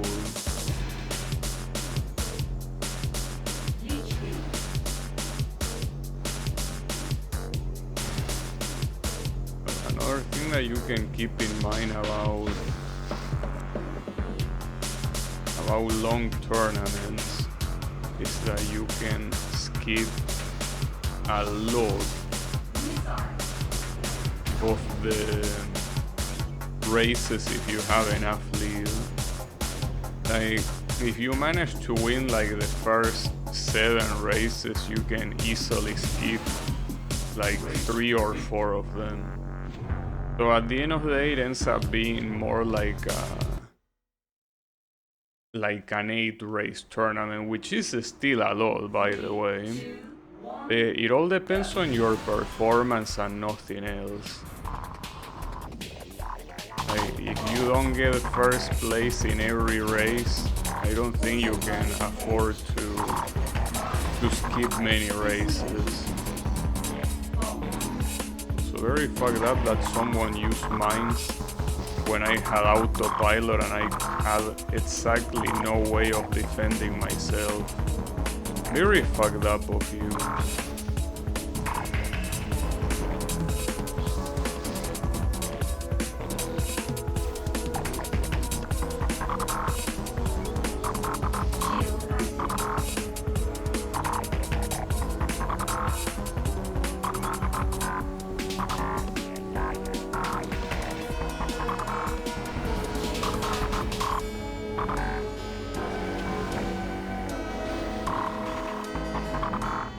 It will be a little bit weird in some future stream to play this game with sound.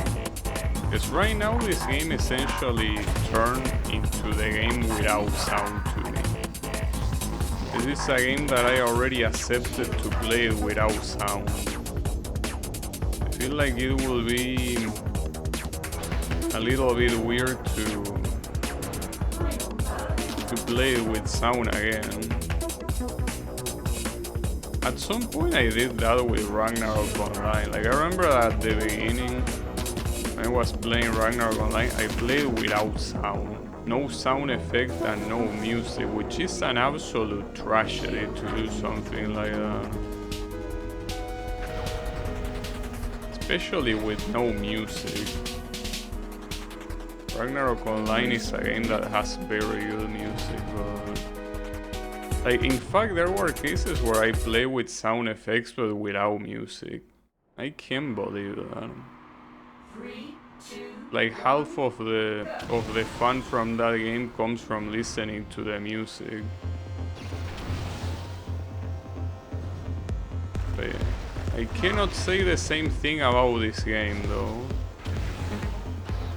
Not like that stops them from muting my VODs, but yeah, they certainly don't get stopped from that.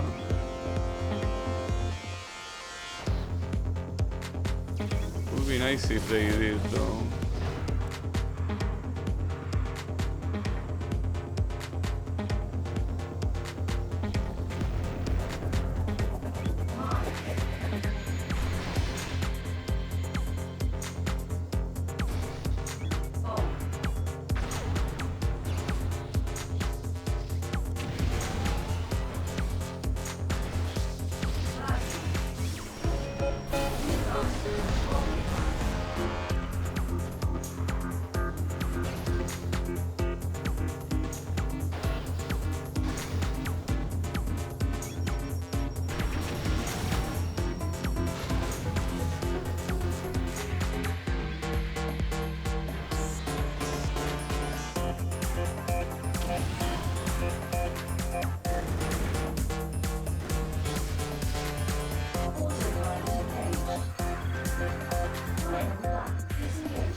Like, I move specifically to dodge that.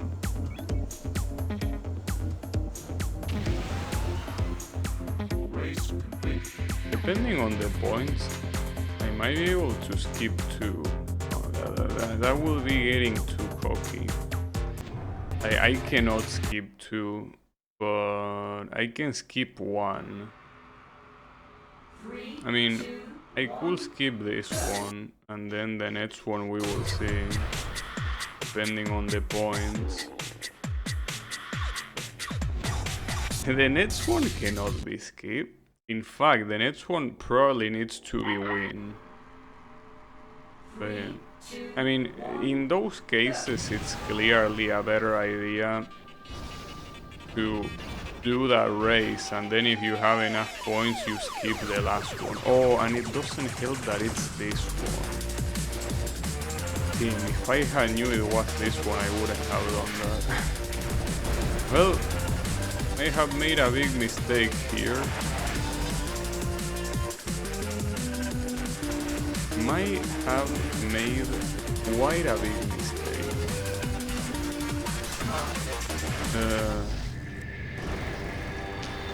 Damn it. I mean, I should have expected, but I didn't. It's fine. I can win. I already did it. But I wish it was in another track that is not this one.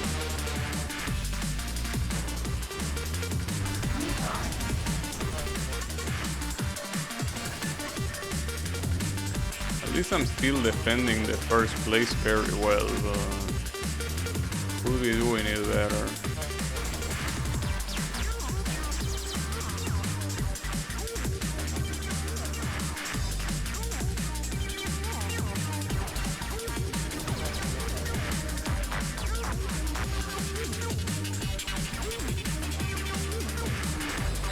These hairpins are ultra messed up. No matter what. Okay, at least I'm first. And by more than 4 seconds. Okay, I shouldn't fear that much then. It should be in the bag.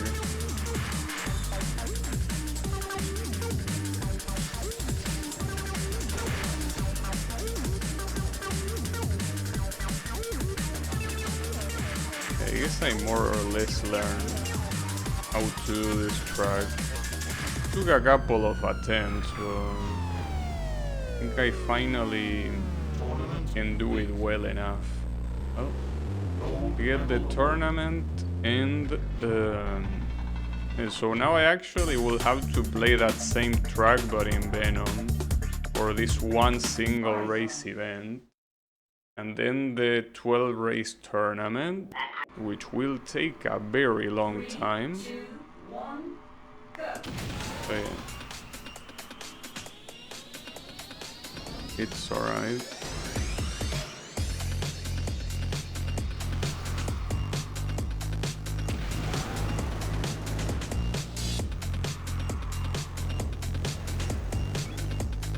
Autopilot engaged. Plasma disengaged. Yeah, that is the sort of corner that I cannot do. I crash in the division there. Probably the slowest way of doing the corner. And understandably so, of course. But then you get out of my lane. But when the CPU gets into that, it's very hard to know to constantly crash against it.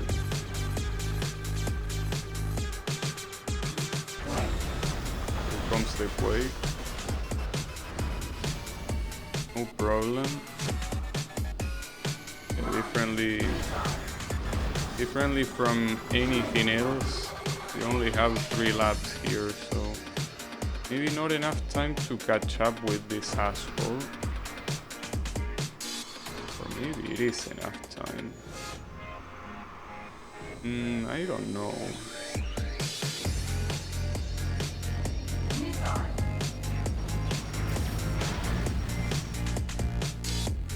Someone else hit me from behind.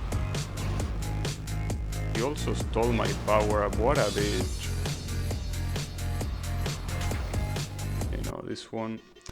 Man, this is such a fucked up event, and it was the same in this track in the non-reverse version on Venom, because Venom is trash, but it was exactly like this. It was one of the hardest events in the game, and this one is also the case. I mean, This is like, that was the third time I failed it. These events usually don't take this long, but Venom will make sure they take this long. Especially if I keep getting shot senseless like this.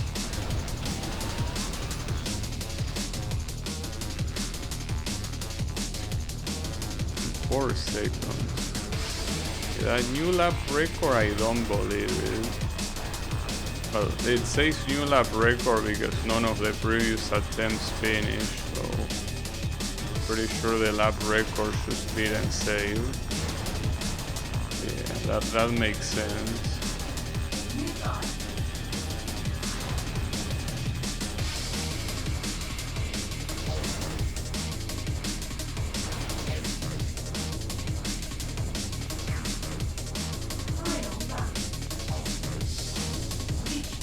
Come on, dude. Really need to win this shit. Oh, and this guy almost got into an accident. Unfortunately, only almost.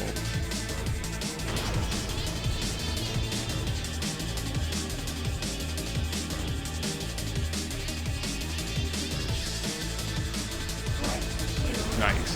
That's very good timing for the shield, but then I might still lose. I hate this so much. My hatred for this speed class is 3, 2, 1. super high.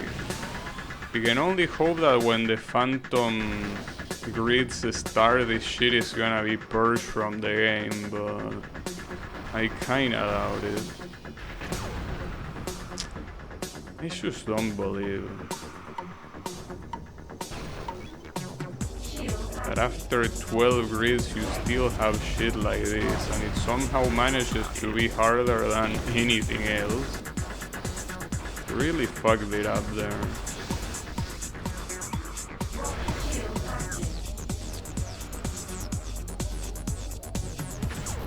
Alright. The first place is closer this time around.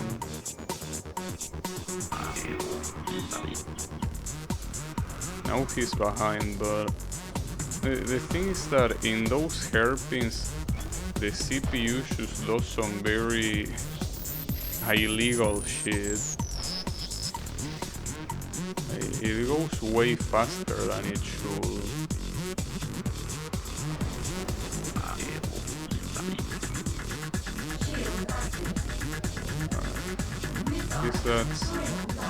That's some good distance with the second place. Not perfect, but I can make it work, I guess.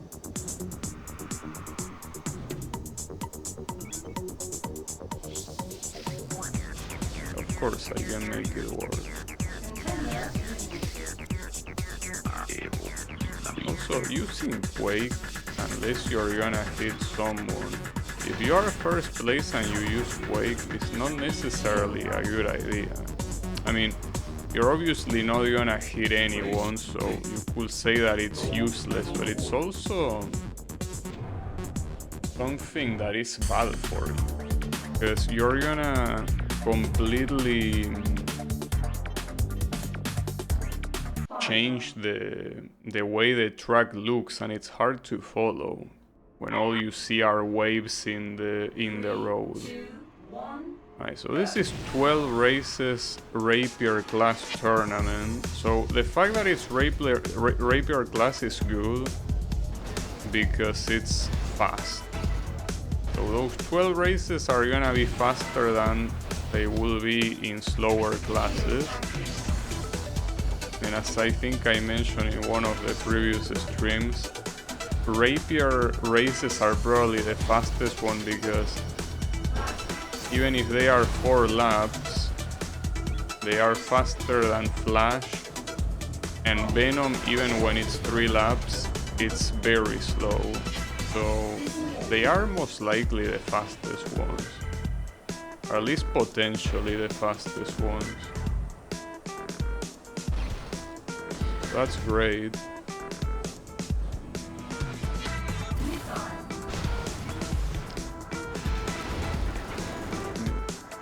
getting blasted. Quite literally. Hey, they just don't hold fire here. They are going all out.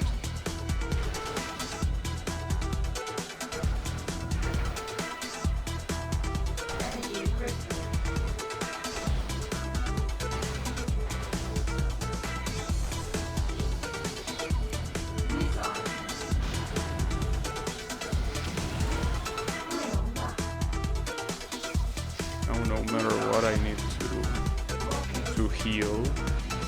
Took a lot of damage from all those shots.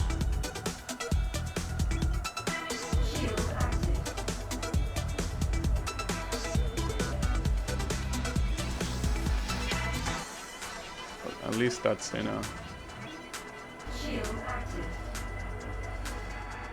Race complete. I can probably do 8 races and skip most of the remaining ones. And then I'm really looking forward to the next grid. I hope that since it's the first grid of the group of grids, that it's not gonna have tournament nodes, but I feel like it will at the very least have one.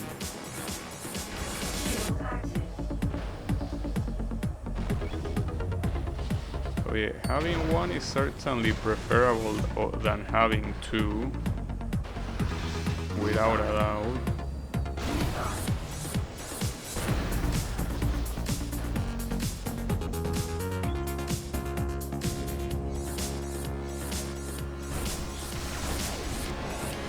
Someone got hit by that.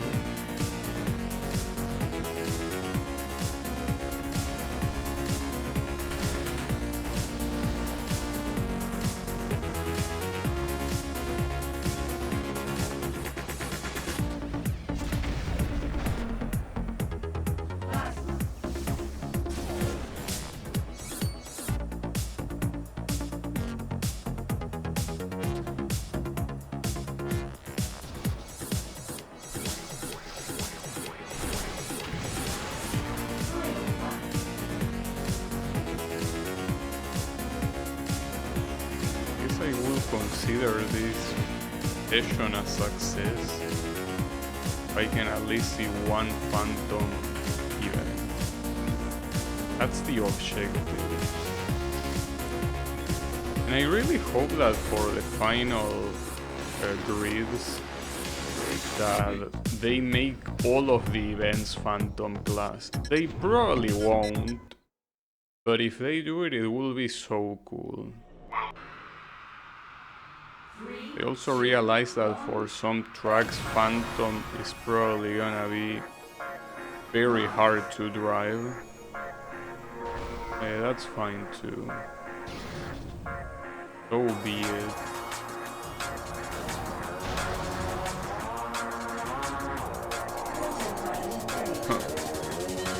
Autopilot, I don't think you're supposed to do that in a loop. You're kinda supposed to drive forward in a loop. You steer in a loop, you're not gonna get many nice things. That was a weird quake. They barely even let me know there was a quake.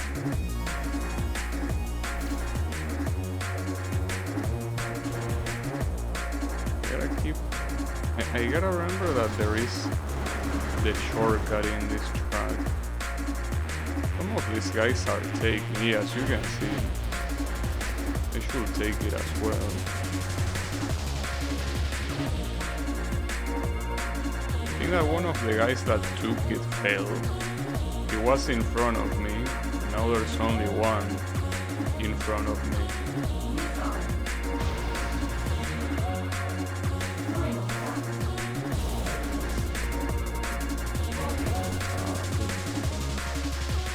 Take that from the right angle. So he fucked up because I'm still ahead. It could be very close. I don't wanna check now. He wasn't that close. Alright. Come on. Just give me fast races. We're gonna get out of this tournament in no time. That's what I require, fast races.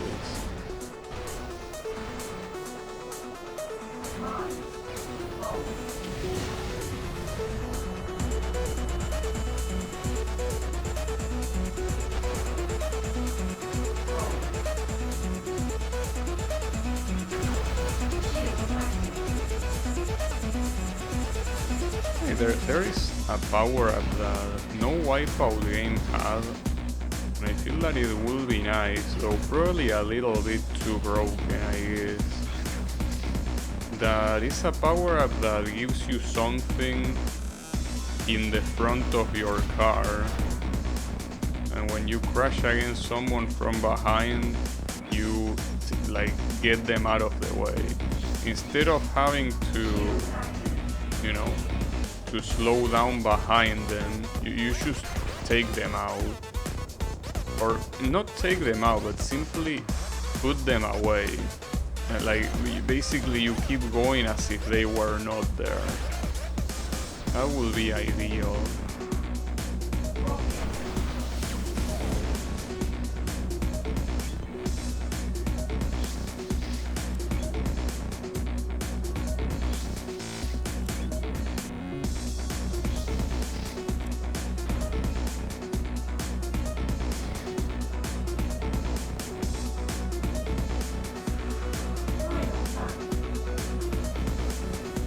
Say that in average,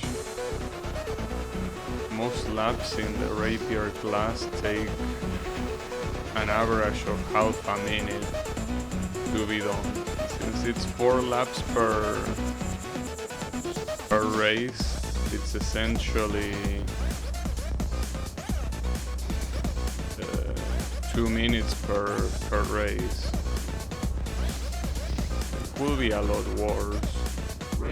But yeah, the problem is that 2 minutes by 12 races is 24, and that's for a single event. And not to mention the loading times and the countdown and all that shit. But yes, I also say they won't be 12 races, they will be less than that. I can skip a whole bunch of them.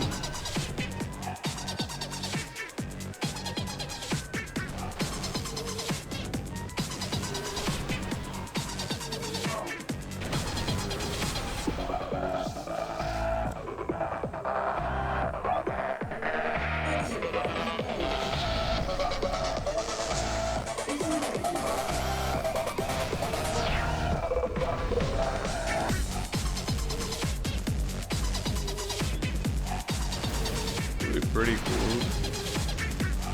If you are first in a tournament, you will actually start first on the next race, which with how this game works, it will make all of the following races absolutely free to win. But a lot of games do that. A lot of racing games that when you're in a tournament and you finish first place and your standings are first place, the next race you start first. So obviously it doesn't only apply to first. If you are third place, you start from third. That sort of stuff will be nice, but yeah. Unless they make the AI behave some other way, it will make any race free once you are in first place. Which, I mean, will be nice for me, but probably not very nice for the sake of difficulty. I mean, especially when you have to deal with everyone shooting bullshit at you. Like, starting in first place is very good because I mean, you can get unlucky and still get hit by something. but most of the time you're just out of the slugfest that happens in the lower positions.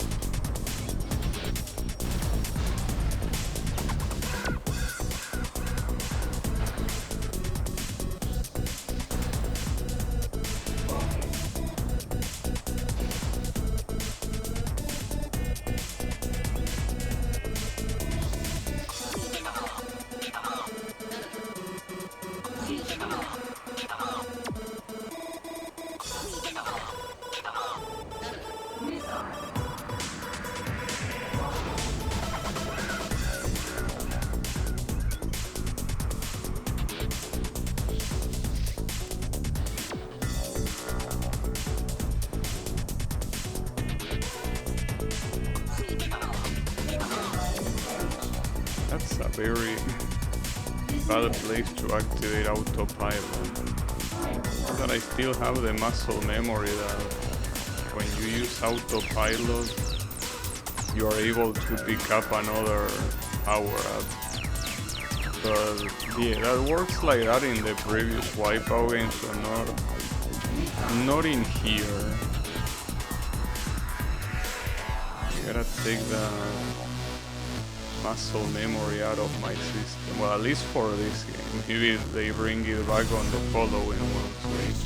Right, so what are my points standings here? Because I want to see.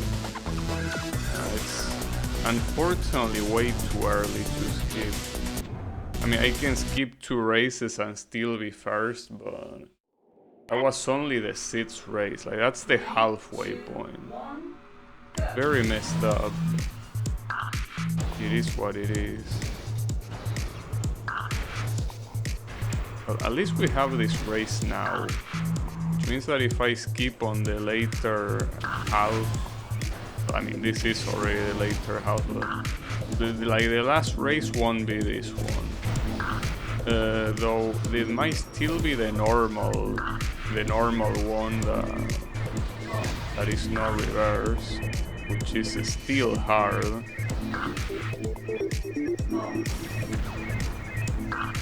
So this dragging rapier class is very hard to do.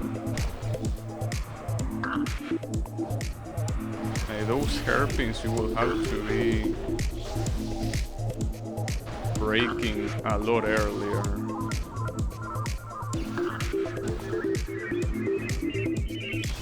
There is no other way. And I'm still last place, and it's the 3rd lap. That's no good. It also doesn't help that these assholes keep hitting me with power-ups.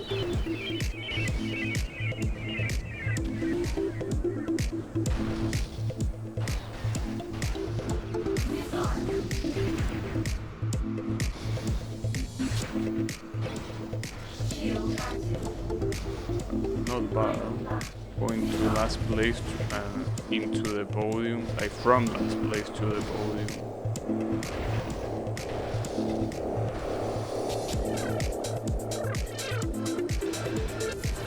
Are you also missing the 2 power-ups there, I wonder?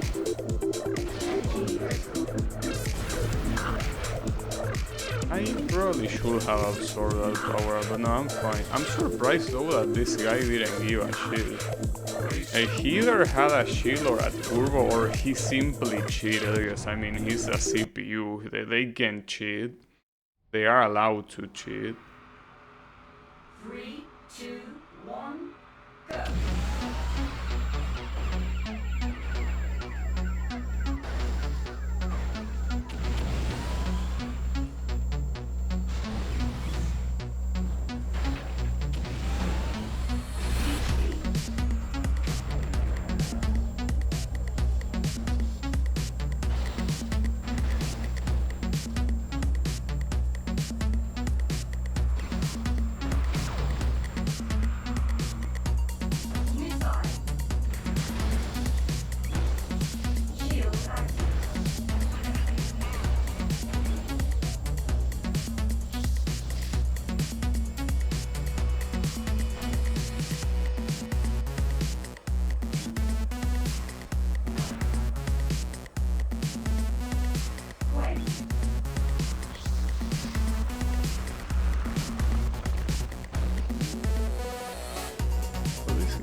are making me want to play F-Zero again.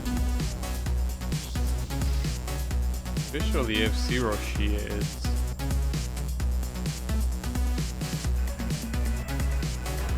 And in fact, I think that game in some of the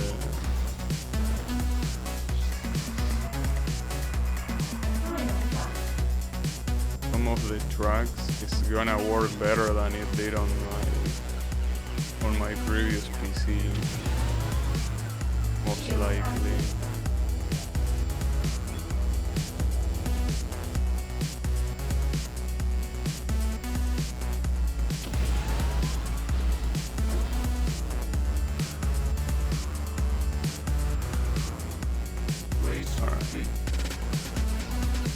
See my points again. Wait, I can actually skip all of them, right? All of the remaining ones, like 33. If you add 24, yeah, like easily I can skip all of them, right? No, it's not 24, it's 32. I think even then I can skip all of them. Let's see. For now I know that I can easily skip the 3 of them. I mean, now that it's closer, it should be easier to see. No, okay. I can skip that precisely. 3 of them. 4 will make me lose. So what I'm gonna do is skip this one, and then for the next one, yeah, I'll actually do the next one and skip the last one. Because I mean, I could also skip this one and do the last one, but that is to have a better margin and not rely on winning the last one. Because I mean, if I get a very bad result on this one, I also have the last one to recover. But if I skip this one and I get a bad result on the last one, I essentially wasted an insane amount of time on this tournament for nothing. But yeah, no. Let's play it safe. The best thing we can do. I think another thing that you could do is if you manage to recognize the car brand, pretty sure that you could quit at a specific point in time, and whoever is the first one there will be first, or maybe no.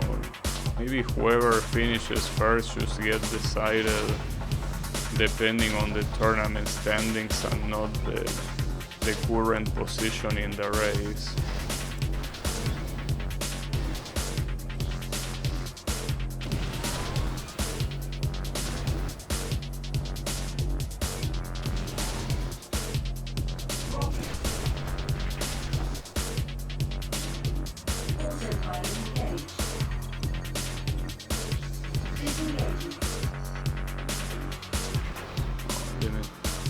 That hairpin is not as messed up as that other track. This one actually has a more generous inclination. Like it's more natural to do, essentially.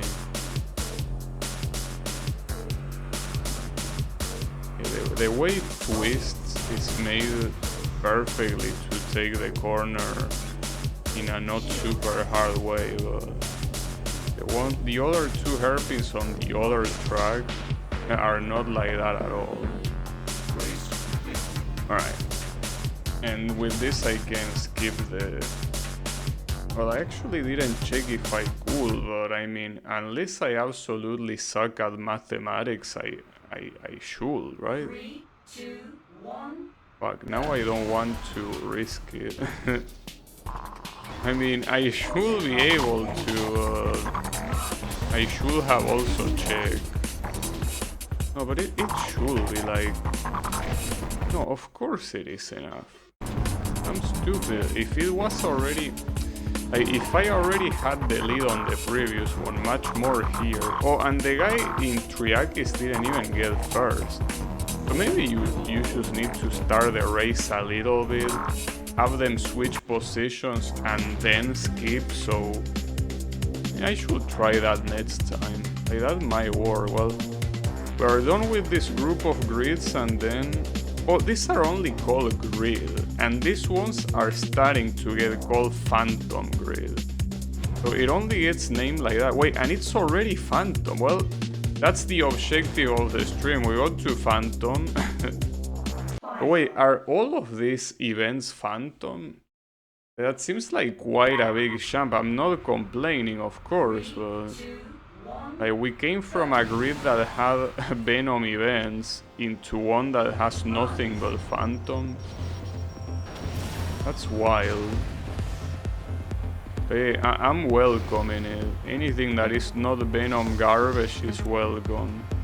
Keep in mind that phantom in this game is not super easy.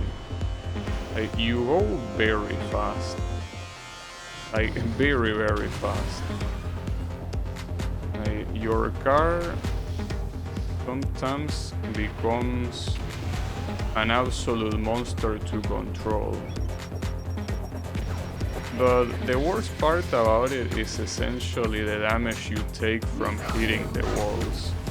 And since you most likely are gonna hit the walls often, a category like this is probably the first one where you want to, in any race, pay attention to your health. I mean, some of the previous races I got killed or got close to being killed, but that was because I got unlucky enough that my competitors were firing me with everything they had. But in Phantom, the damage, as I say, will most likely come from hitting the wall, because you're going so fast, it really is hard to control. Not that big of a deal though. I mean, you can tell that even though this track is relatively easy, I'm not having that many troubles to control. But one thing worth noting is that it's 5 laps instead of 4. So it will take longer than Rapier, and it will also be, well, if there are long tournaments, they will be even longer. Essentially. Hey, that went pretty well. For the first Phantom race, hey, I think, yeah, everything is Phantom. That's just crazy to me. Like, the way the difficulty goes up is not well done. Like, to go from one grid with Venom to one grid with nothing but Phantoms is not well done at all. Because yes, I obviously welcome having an all Phantom grid, but imagine like the player that was relying on those Venom events to keep unlocking grids because he was very bad at higher difficulties. Like, that guy was able to more or less comfortably beat the previous grids. Like, he went from that to not be able to beat a single event. So that's extremely messed up. As I say, I don't give a shit, but they probably should have done better. They should have, just like they did with Rapier, slowly introduce Phantom. Look, if that means not dealing with Venom ever again, well, in this game that is, I'll take it, of course, without a doubt.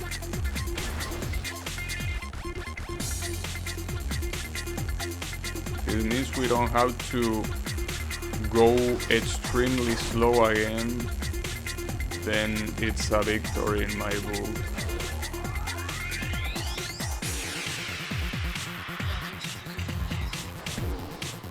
Well, since the question about reaching Phantom was answered, I guess the remaining question is, Will I be able to beat this grid today? Grid number 13. Oh, also another thing that I have to get used to.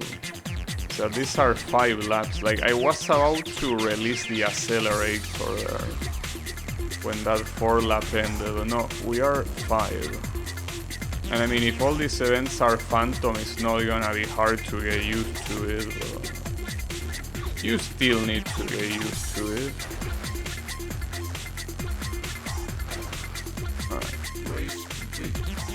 Okay, thankfully these events are going smooth. Well, head to head obviously is gonna go smooth.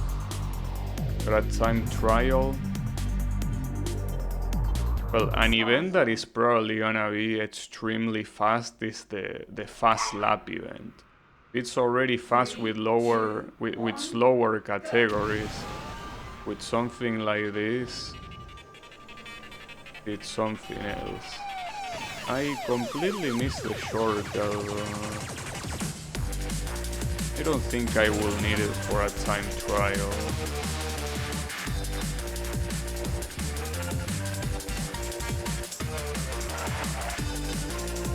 So 22 seconds for the first lap. I mean, this should be way more than enough, but just in case, wanted to check.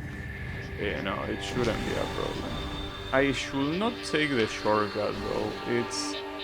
It went well there, but it's extremely easy to fuck up. So yeah, let's not take the shortcut. Well, in fact, as you can see, I barely did that faster than the lap where I did take it, so I don't think the risk is worth it.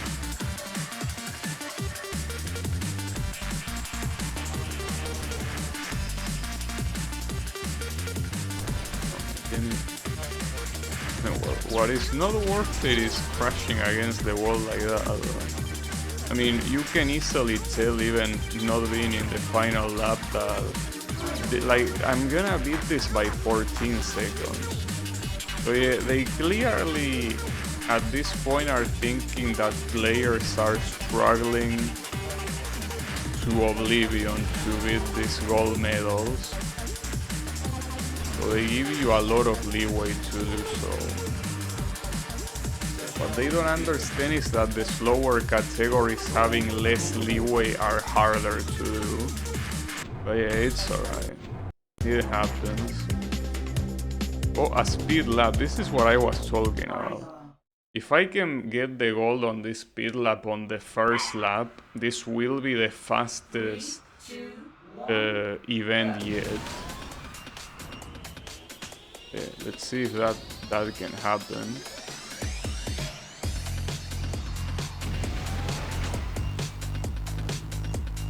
I'm glad that the car sticks to the ground even in a loop like that, because damn, I first tried it, nice. That was an event that was over in 22 seconds. Just like that.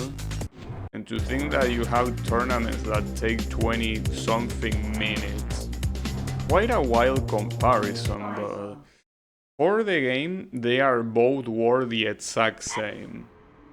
Because the only thing that matters is getting a gold in this game. Like, if you want to progress to the next grids, you simply need a certain amount of golds. And the goals, I'm pretty sure, are worth the exact same regardless of what event is associated to them. Potentially, if you were speedrunning this game, which I don't know why you will do that, but let's assume that you speedrun this game and you go for an 80%, of course, there will be zero reason to do tournaments. You essentially, like, don't do any tournaments, don't do any zone events either. And if you also can avoid, you avoid eliminator events as well. So that way you just do all of the time trial, single races and head to head. In that way you can beat grids extremely fast. those three, that trinity of events that I mentioned is the issue here. What makes these grids, or at least some of these grids, so extremely long, you know? Just the way it is.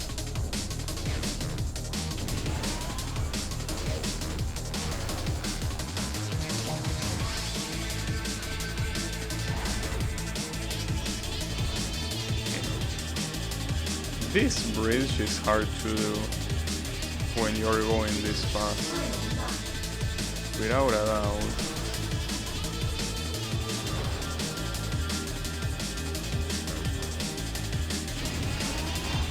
At least something that I gotta say that I'm grateful is that the controller transition is perfect, in the sense that this controller feels exactly the same as the previous one. Well, minus the part where the V-pad didn't work properly, of course. Like, I can play exactly the same, so there is no need to get used to it. It's already incorporated in my brain. 3, 2, 1, go. So far we are getting lucky and dodging any tournament event. In fact, any of the long events have been dodged so far. Like no zone events, no eliminator, and no tournament. And now that I think about it, if these events are supposed to be purely phantom, then zone shouldn't be a thing, because zone, I mean, it's eventually phantom, but it's an event that starts with Venom. It goes through every category, so technically if they want to do it exclusively phantom, they shouldn't put zone events. And I would welcome that so much. The alternative will be that they put zone events, but they make the gold objective something like doing 30 zones, which, I mean, it's understandable. Okay. Unfortunately, eliminator events, we still wouldn't be free from them. Unfortunately, those will still be there. There's not much you can do about that. So yeah.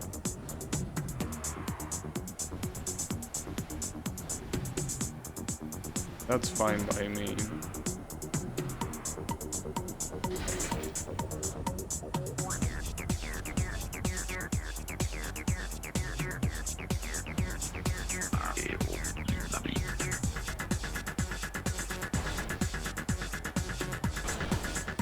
That one corner, every time I get launched into the wall.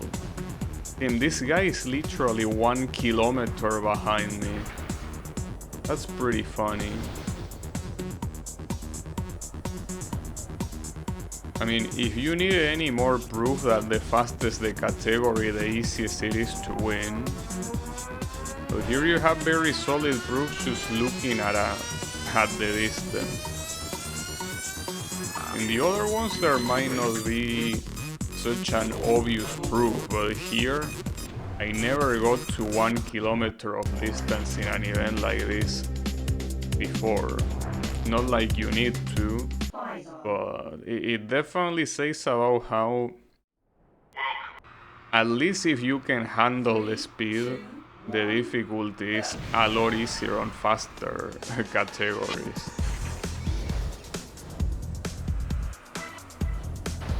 I will feel there will be only one exception, and it's gonna be that one track with the 2 fucked up hairpins. That one in Phantom is gonna be an even bigger nightmare than it already is in other categories, but since you have 5 laps, even if you fuck up, you have a lot of margin to recover, so I think that ultimately it will still be easier than the slower categories. But keep in mind that your health bar matters in these things. It's not just about going fast or slow, but also surviving.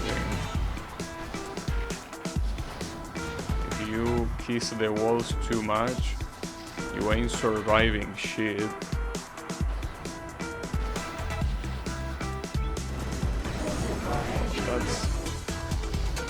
That deal a lot of damage. Like, that weapon is not supposed to be that damaging. Is it because it's Phantom? And like in Phantom, weapons are also buffed? Because that is not supposed to demolish you that way. I mean, I know that Phaisar is not the car with the best resistance, but come on, dude. That was a little bit too much.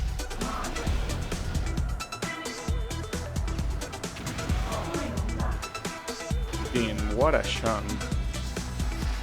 Completely unintentional, of course, but was very crazy. Okay, I don't have to worry about health now. But I will have to worry about winning.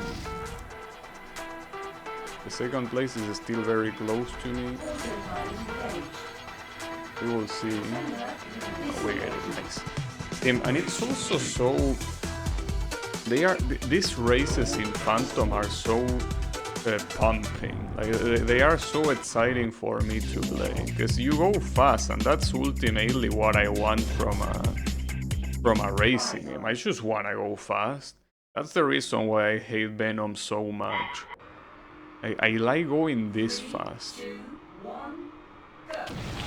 And more importantly, what feels even better is being able to control that speed.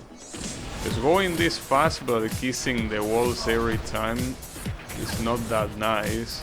But yeah, when you're able to control the speed that is not easy to control, it feels amazing. Which is the reason why I like games like Wipeout and F-Zero the way I like them. Very high speed shit. The only defining factor is you, though there is a lag factor because of the power-ups. Yeah, that's only a thing in Wipeout. In F-Zero, I guess you can get unlucky that a CPU like decides to ram you out of the track or whatever. But that one is definitely mostly pure skill.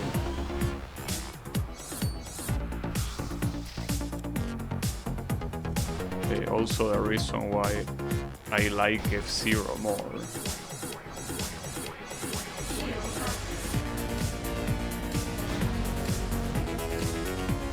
The characters and the ship designs help as well. There are some very odd looking ships in F-Zero, but for the most part they all look pretty nice.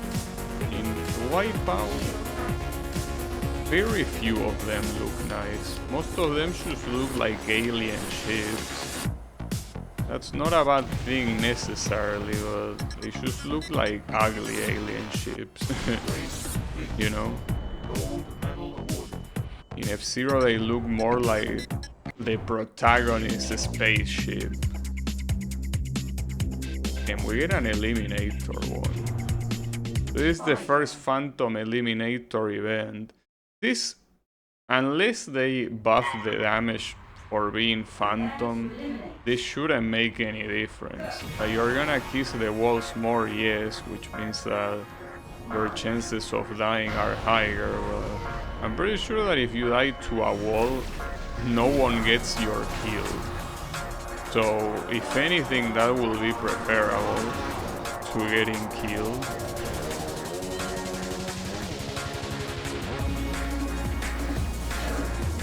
That's something that I'm still not sure about. Even after all this time doing Eliminator events, still don't know if crashing against the wall gives anyone the kill.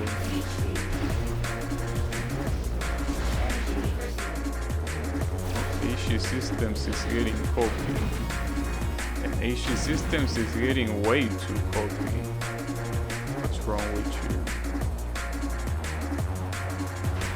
I guess another thing that will change in this Eliminator event is that since you are going faster, there will be a lot more power-ups. Since, you know, you will be collecting power-ups a lot faster. There will be more of them at a given time. I killed someone apparently. Probably with those mines. So far I haven't gotten any of the two massive power-ups. I did get the energy drain, which is very good, but I didn't get the quake or the shockwave, or well, whatever it is. I don't know if it's called shockwave. The one that looks like a shockwave. Okay. We are quite far in the event and I still have not gotten them. A little bit messed up if you ask me. I mean, getting this one is, as I say, not bad. It only kills one. I mean, it's better than killing none of them.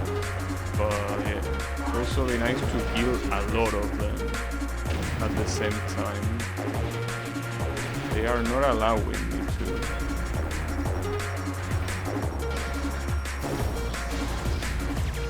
Is that missile also killed? Oh, there you go. That didn't kill as many. I mean, that only killed one, and that's probably because someone else did it when I did it.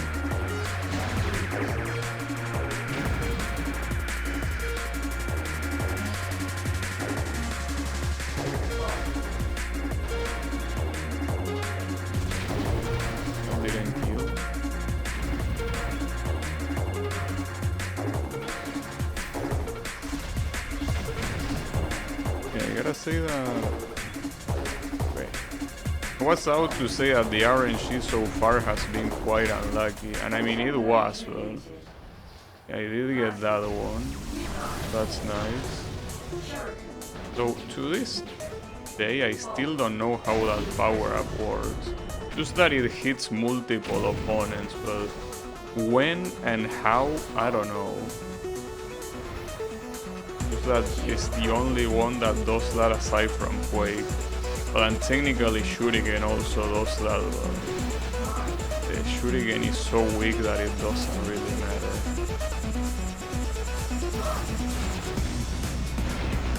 We need one more of those. You will be so kind.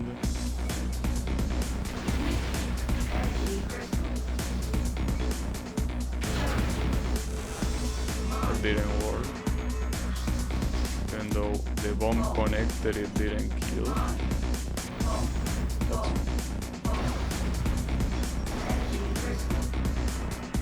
Okay, AC Systems is getting dangerously close. If he gets something like a Quake or something, I'm kinda boned.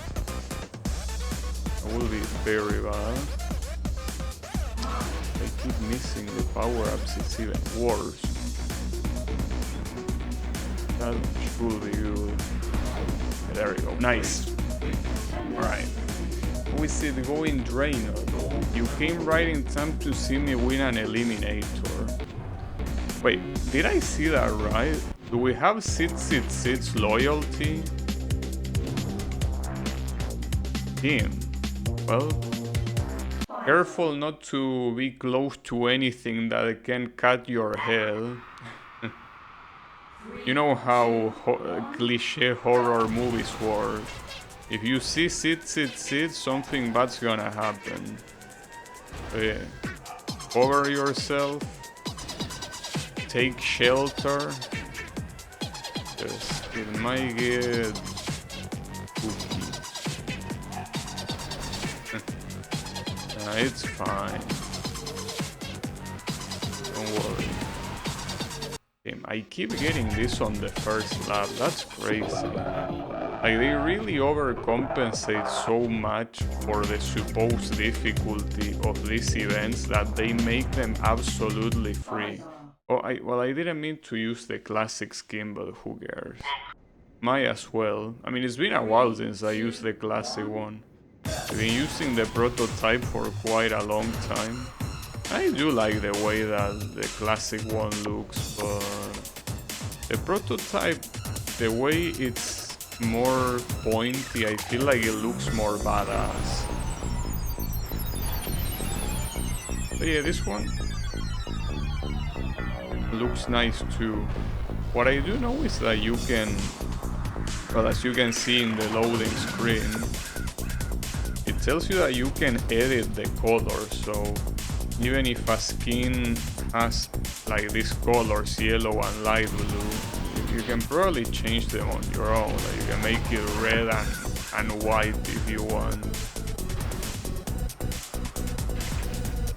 But I don't wanna spend time doing that. I mean, I already have to spend enough time doing all of these events, so adding something like that will be a little bit annoying. Not to mention that I don't mind the way the default skins look in terms of color, so no reason to change. You know, if it ain't broke, don't fix it, you know?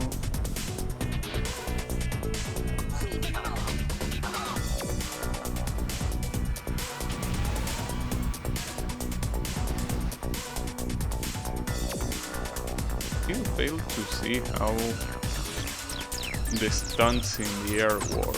Sometimes they trigger, sometimes they don't, and obviously every time they trigger, they do it by accident.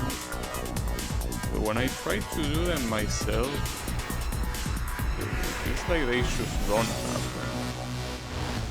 happen. There it happened, but maybe you need to press left, right a lot, or maybe it has to be at a certain height. I don't know. Yeah, that went well too.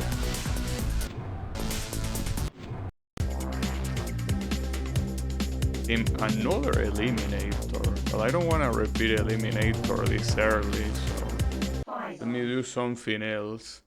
So actually, after seeing the classic skin again, I kind of want to go back to using classic now.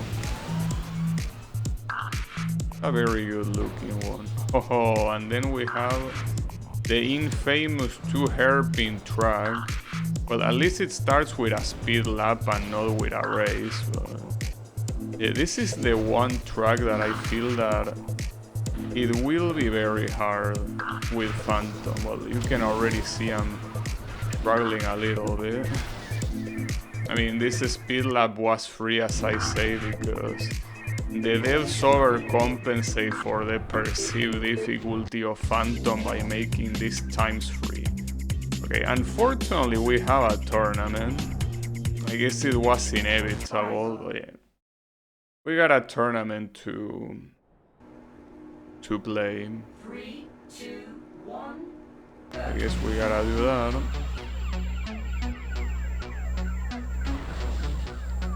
Yeah, I'm gonna leave the tournament for last. At least it's only 6 races. I mean, saying that it's only 6 races is fucked up, but that's because the game made me used to like tournaments that are even longer than that. So a 6-race tournament looks short, even though it's clearly not short.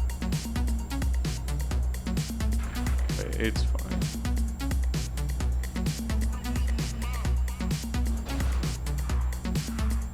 So the laps in these tracks in Phantom are below 20 seconds.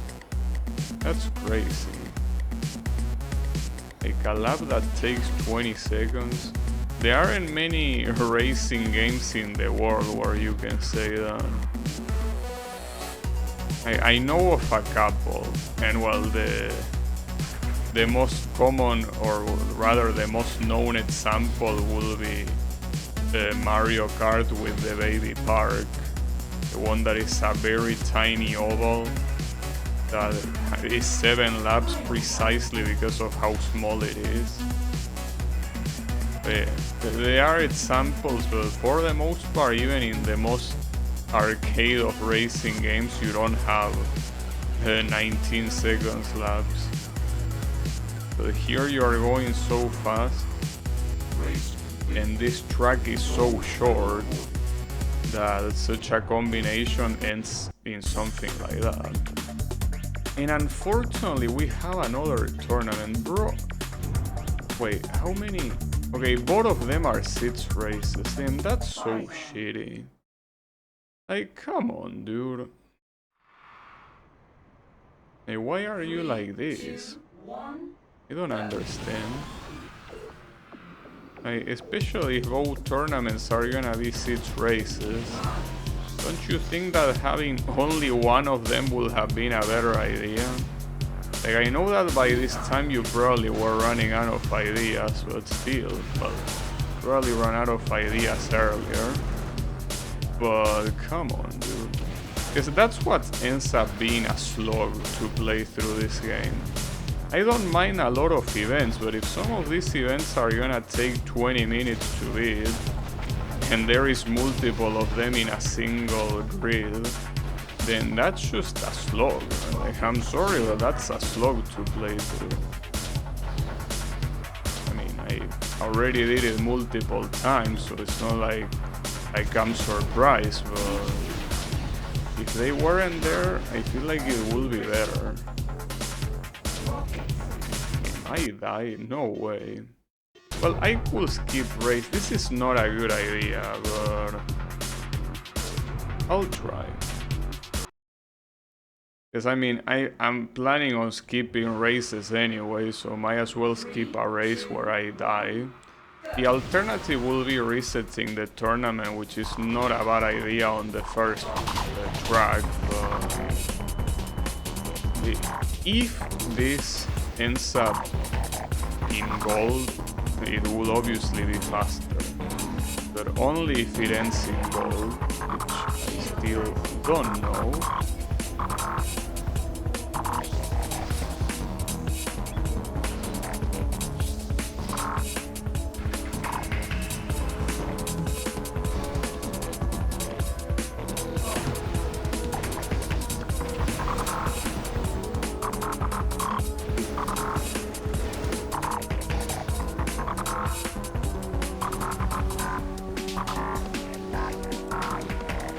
So you know that I was originally thinking of playing all the Wipeout games from first I already played some time ago, but I mean to the last one, now that I got a new PC and I can play them all. After playing a game like this that already takes so long, just like I did with Ridge Racer, I feel like the best thing to do is wait.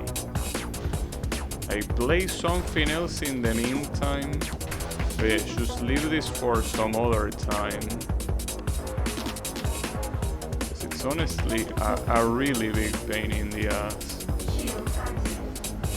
to go through, this many events. Like at the end of it, you just wanna take a break. But yeah, maybe initial D might happen a lot sooner than I expected right now. Though as I say, before going for initial D, I want to play Sega Rally Championship. And those are differently from Wipeout, that there are like 10 games in total. Sega Rally Championship only has 3. Technically it has more, but only 3 arcade games. And well, that's the other thing, they are arcade games. So they are essentially as long as you want them to be. Because my idea is beating them on the hardest difficulty, which takes multiple attempts to do because it's hard. 3, 2, 1, but go. I don't think it's a big deal. After that's done, initial D will follow.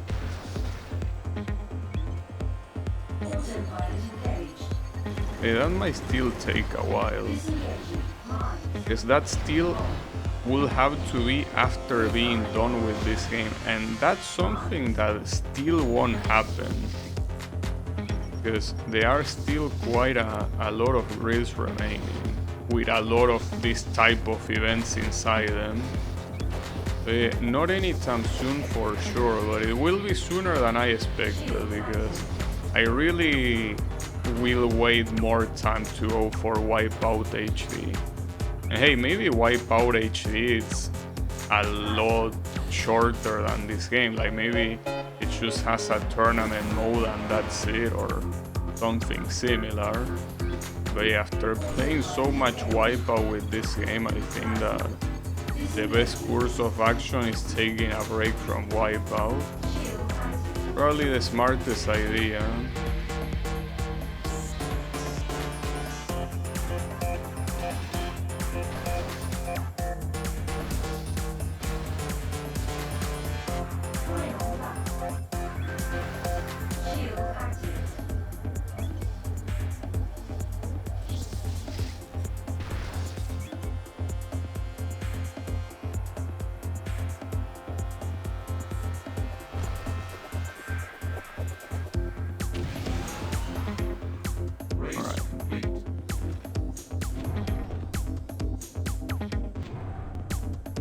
I should check the standings.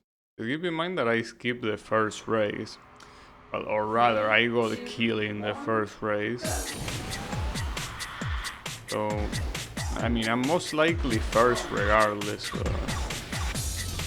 I should double check. Just in case.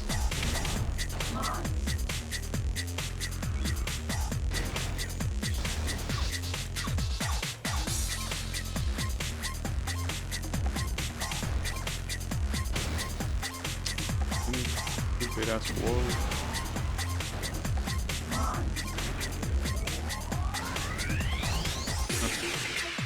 That section is particularly fucked up in Phantom. It's hard to line it up, and if you don't line it up, those little things at the side of the straight slow you down a lot. It's hard to line it up because it comes from two corners. Normally they are not that big of a deal, but this is Phantom Plus, so we're gonna be doing them like very fast.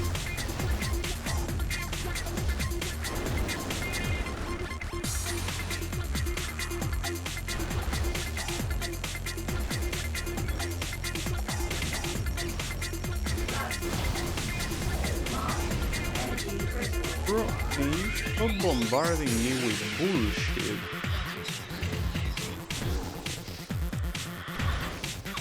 Hope that wasn't a quake that I just absorbed. Judging by the amount of energy it gave me, it might have been a quake. Yeah, at that point it's better to heal. But then this will have the same result as a skip race. That would be pretty sad. It's shaping up to be the case.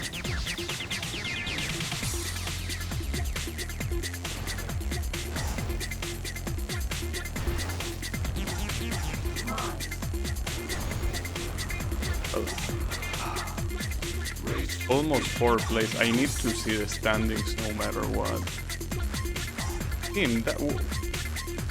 Wait, I'm gonna lose. Horicom is actually getting the best positions possible. Wait, I need to restart this. No, you can... I don't want to save the tournament process. That's fucked up. Like, that's very fucked up. I don't believe it. So is that how Phantom is gonna be? Because that didn't seem organic. Like, that guy most likely got first and or second in every race, and it's the reason why it has such an insane advantage. Is that really how it's gonna be? It's certainly looking that way.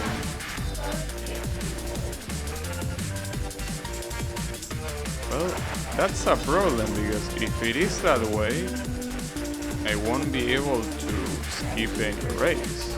Or maybe I can skip one race at most, but again, that will make the tournaments even more cancerous than they already are.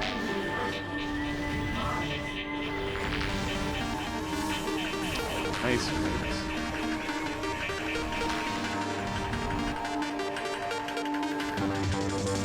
At that rate, I don't even know if I will be able to even clear the... That quake didn't kill anyone. I can't believe it. You know, at this rate, I don't know if I can beat this particular grid today. Starting to have my doubts. That was a lot of luck. Having 2 quakes and a shockwave. Like, yeah, no shit, I'm gonna be first place by so much. That was an insane amount of luck.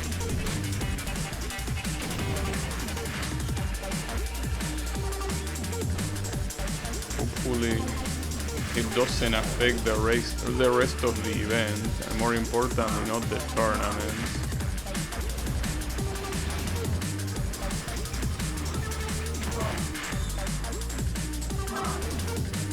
Pick up power-ups. And I'm unable to.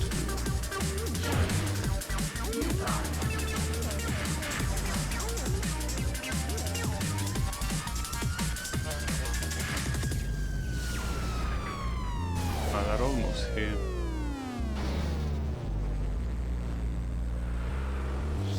For your mental health, it's better to assume those things will never hit.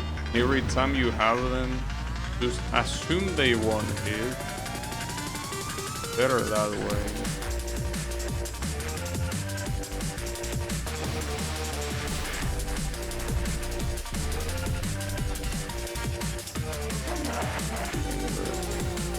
With Phantom, another thing that happens in Eliminator is that you're going so fast that picking up power-ups is even harder.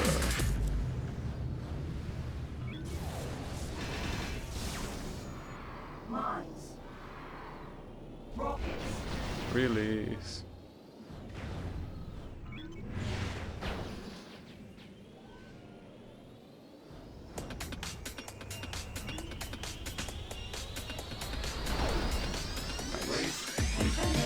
Well, the only thing remaining are the 2 tournaments, but if the tournaments will require all 6 races to be played, this is gonna take a while.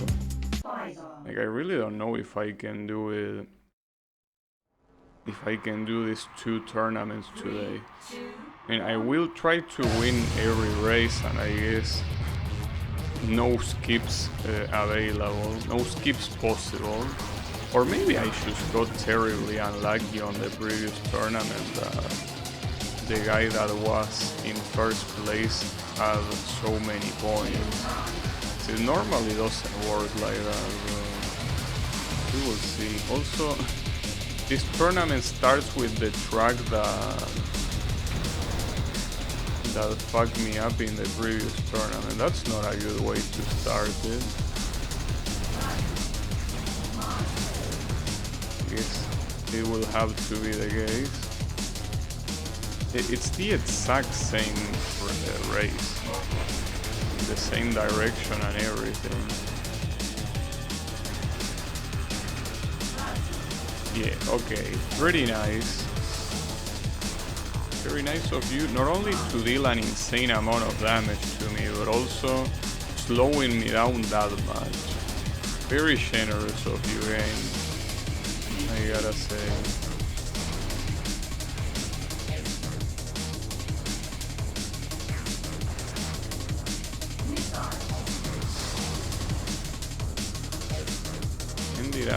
Ending up in that angle is also pretty easy.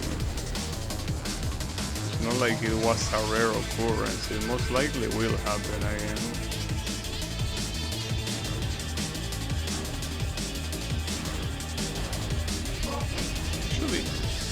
This one, I say that it's on the same direction than the one in the other tournament, but it might be in reverse. I'm just realizing I don't think it's the same direction at all. Just that it's hard to tell because it's a track that looks relatively similar in both directions. So here the guy that got second place is Triakis or Triakis, whatever you pronounce that shit. So if this guy consistently gets second place, it means that Phantom tournaments will be a nightmare to win. Or maybe not to win, but to go through. Because it means no skips. Unless you play perfectly, and even then you can only skip like the last one.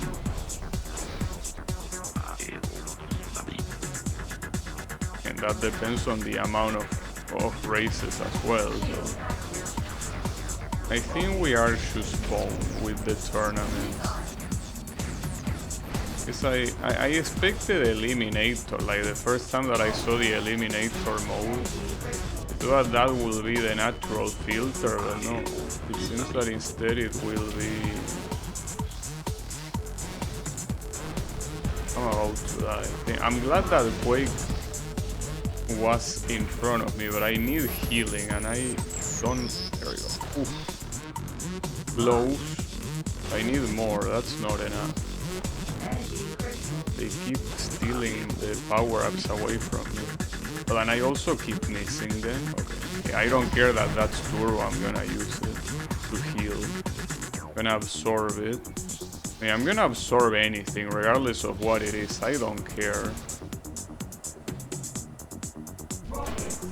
Because here we are essentially gambling if we get last place or not. That's not something that I want to gamble with. I will use turbo there simply because these guys are supposedly behind now. That was a very close race. Close in the sense that I almost died, and yet Triakis is getting second. So yeah, unfortunately this is like the classic arcade racing game tournament. You will have one rival that will always get first unless you get first. And if you get first, he will get second. And of course this track will start like this. And not a surprise, but I said it before, but this track will most likely be the hardest one in Phantom. Well, in Phantom or in any category, really. This track is fucked up. I wonder how Autopilot does this actually. Maybe I did it too early.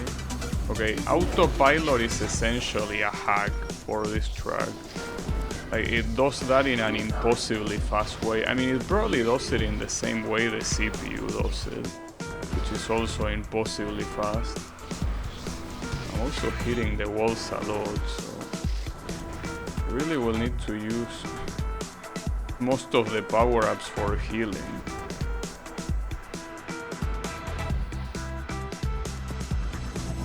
Like, maybe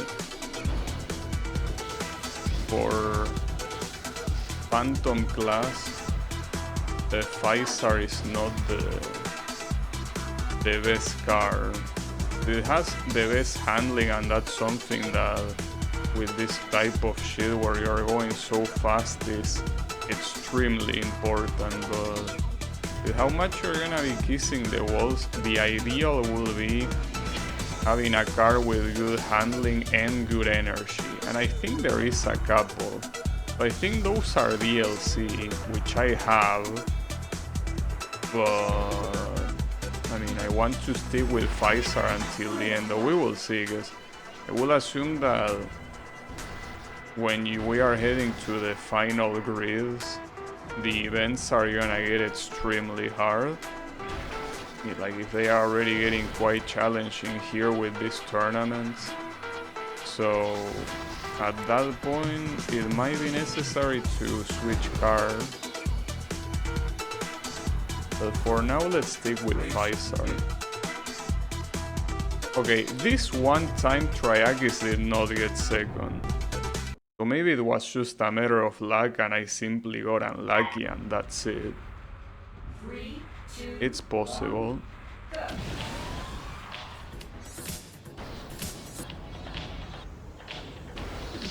Still messed up. I mean, realistically, in the previous tournament when I got destroyed on the first race, I should have restarted. I took a risk and I failed it, so it's fine. You take a risk, you know what the risk is. Okay, no problem. It was accounted for.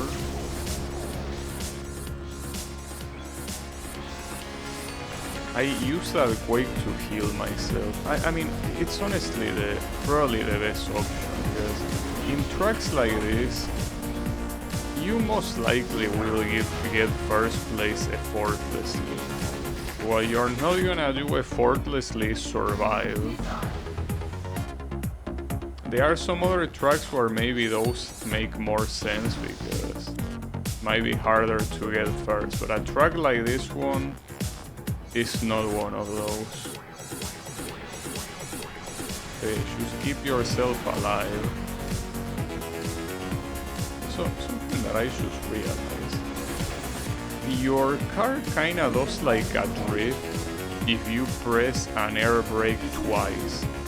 Like if I press left air brake twice, it's kinda like a left drift is initiated, but it doesn't seem that easy to control, so I think I'm just gonna do the air brakes like I'm used to. Trying to get used to a new maneuver that is not even fully necessary. I think I rather not. Also, when this race is over, I have to check the standings. See if I can skip the other races. Probably not. So let's check. I'd be surprised. Well, Triakis got second again, so I mean I can skip the next one, but no. Let me do the next one and then skip the last one. That will be the plan. So at least we can skip one of them, better than not skipping a single one. But yeah, let's just do it risk-free. Also, that's not where you're supposed to go. But then it seems that in this category, wall riding like that is very common.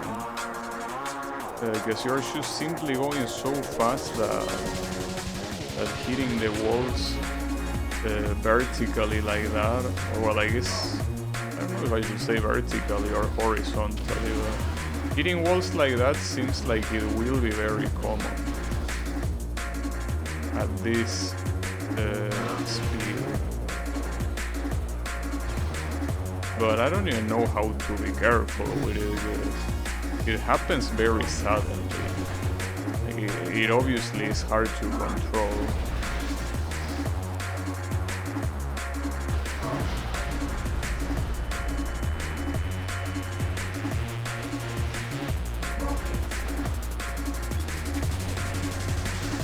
No, autopilot is one of the only power-ups that it might not be worth to absorb in Phantom. Essentially, it guarantees that unless someone is shooting at you, you're not gonna hit the walls. I will absorb Turbo for sure. Like, Turbo is a power-up that if there is a straight line, and especially like, well, a straight line like this one, it will always be useful. But when you're going so fast, like, unless there are those straight lines, you are just fucking yourself over. It's going this fast and then adding more speed on top of it is like, what do you wanna do? You wanna fly out of the track? Anyways, that should be it for this tournament, because I'm gonna skip the last race I mean, I'm gonna double check just in case, but if I had enough points... Oh, and Triakis got last. Him. So even if I didn't have enough points, it would have definitely been enough now. Alright, so let's keep it right away. Like that. Oh, and Triakis did not even get first. Okay. Well, gotta redo the tournament that I failed earlier, and this will be the last thing that I'm gonna do for today. I'm gonna use the classic skin as well. So what happened last time in this race is that I got killed, and instead of resetting the tournament, I kept going.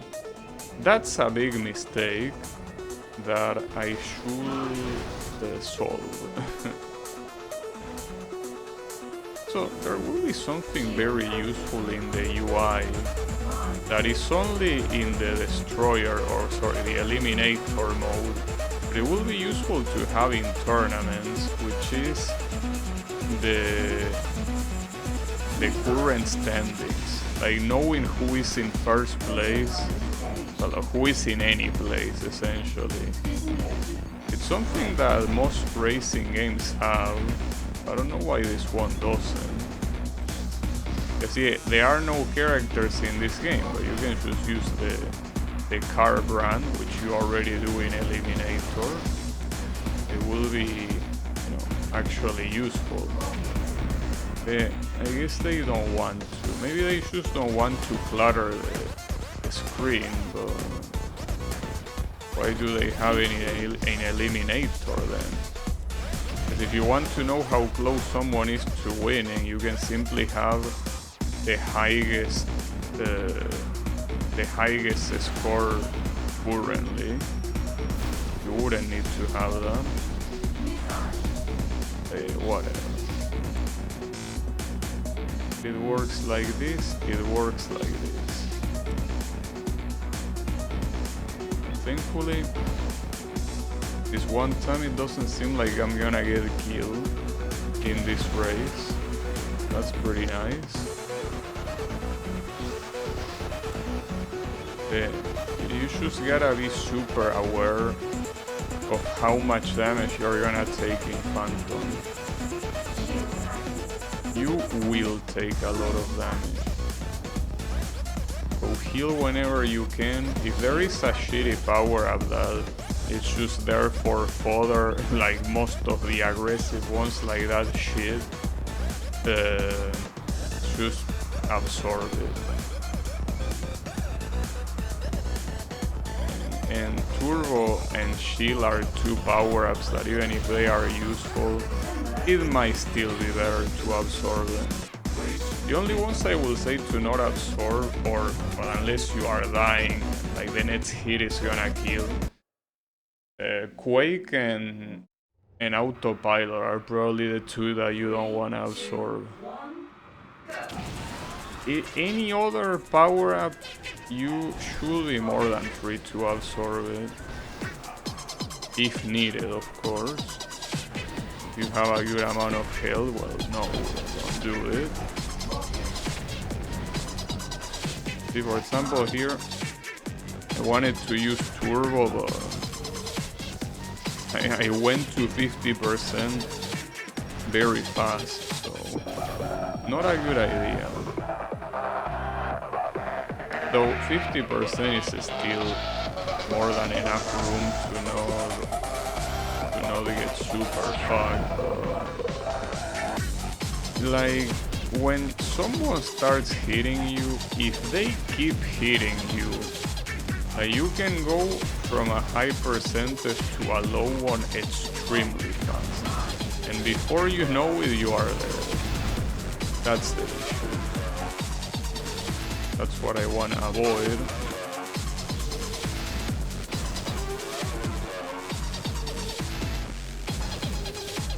A track like this with very low corners like this will also make you hit a lot of walls. So, gotta be double careful than normal.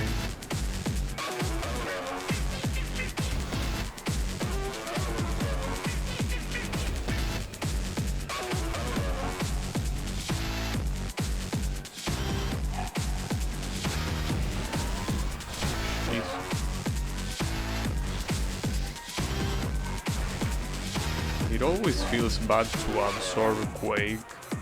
But if you are first place by a long shot, I mean, as you can see, 4 seconds away from the second place, there is absolutely no reason to use Quake because you're not gonna hit anyone. So might as well absorb it at that point.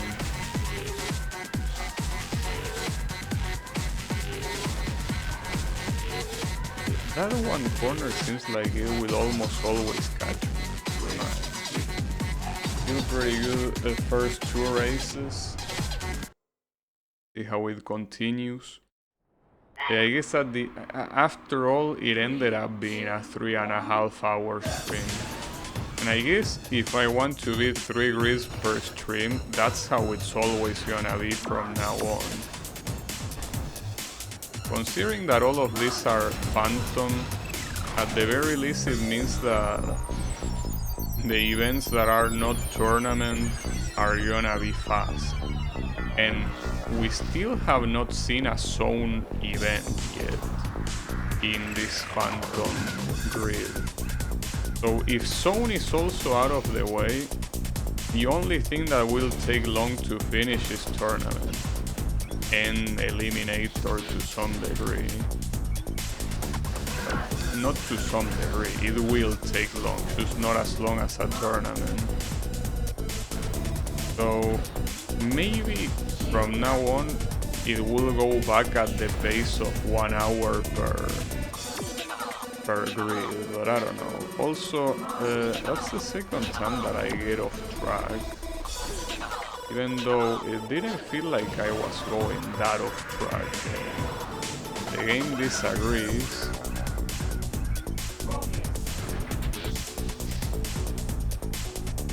This type of twists, you take them at a higher speed than normal, that tends to happen. You will just go out of the track.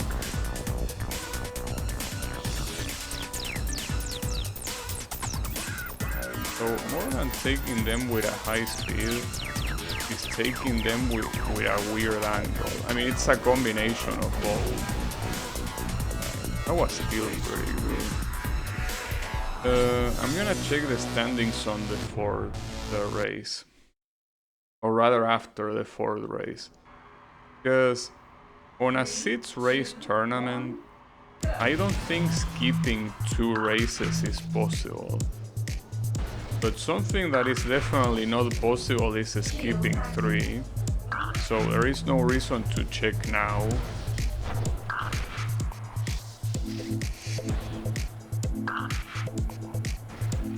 Also, I gotta keep in mind that this was the track that I struggle with, which means that this might not be a win. This track in this orientation is a lot harder than on the other orientation. And that's mostly why I realized that the previous tournament had a different orientation, because I was doing so well. But in this one, I mean, I'm already about to die and I'm also not even close to first. This asshole stealing my shit. Well, I'm glad that the guy that used that energy drain decided to somehow aim at the guy in front of me and not at me. Because it would have easily aimed that at me, and for some reason it didn't happen. It was a miracle of sorts, of course. Those happen sometimes. Okay, I will need more items. I keep not getting them. That's bad.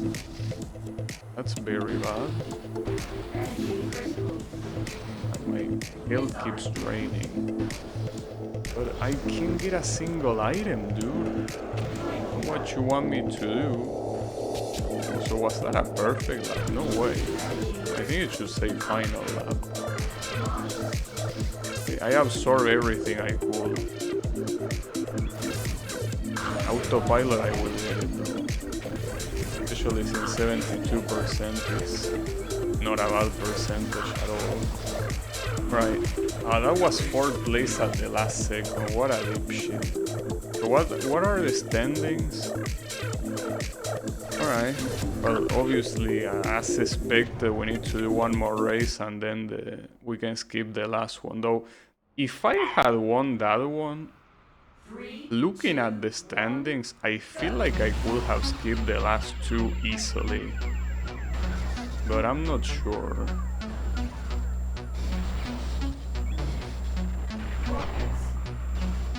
Okay, let's just do this one.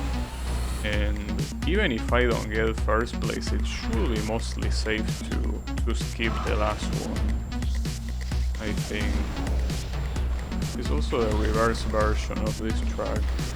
It's not something very obvious in slower categories, but most of the reverse versions are actually harder versions. I guess it's not how it was initially meant to be. And keep in mind that driving in reverse is something that the first Wipeout games did not do. Like maybe there was an additional option in free race or whatever, but in the tournaments or whatever equivalent to a campaign they had, they did not make you do it. It's only really a thing in this game. Well, and I think in Wipeout Fusion as well. None of the other games make emphasis like this one does. That was so bullshit. But I guess this is the skip race now. That was so fucking bullshit, dude. There was nothing I could have done there.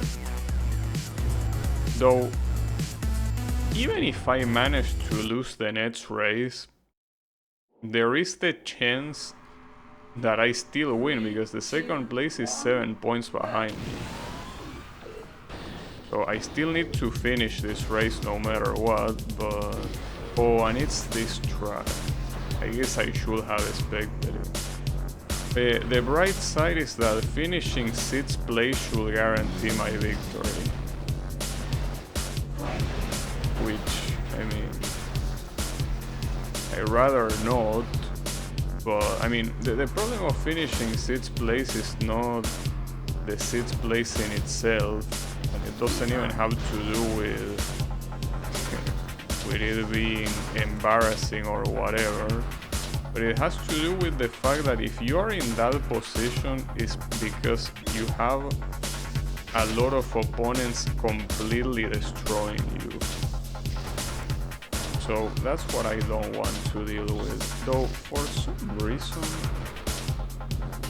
this track, the AI is getting absolutely fucked, and I'm not sure why. I mean, it gets mostly fucked here. There is something about this section of the track that the AI does not like. What is it? I don't know, and I don't care. What matters is that it's easier for me, of course. And thankfully here we are out of all the bullshit that these guys can throw at me. As you can see, I'm still struggling a lot with not crashing against the walls, but when you are first place, you have the luxury of picking power-ups and just absorbing them, so that's what matters. This is the last race as well, so we are gonna be fine. No worries.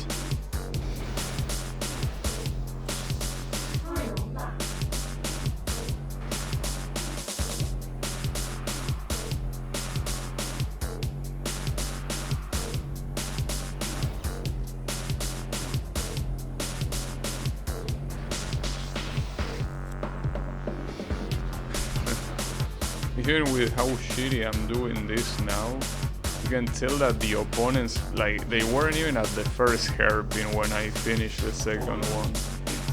I don't know what was the difference there, but it was probably 4 seconds. There is the gold medal. Nice.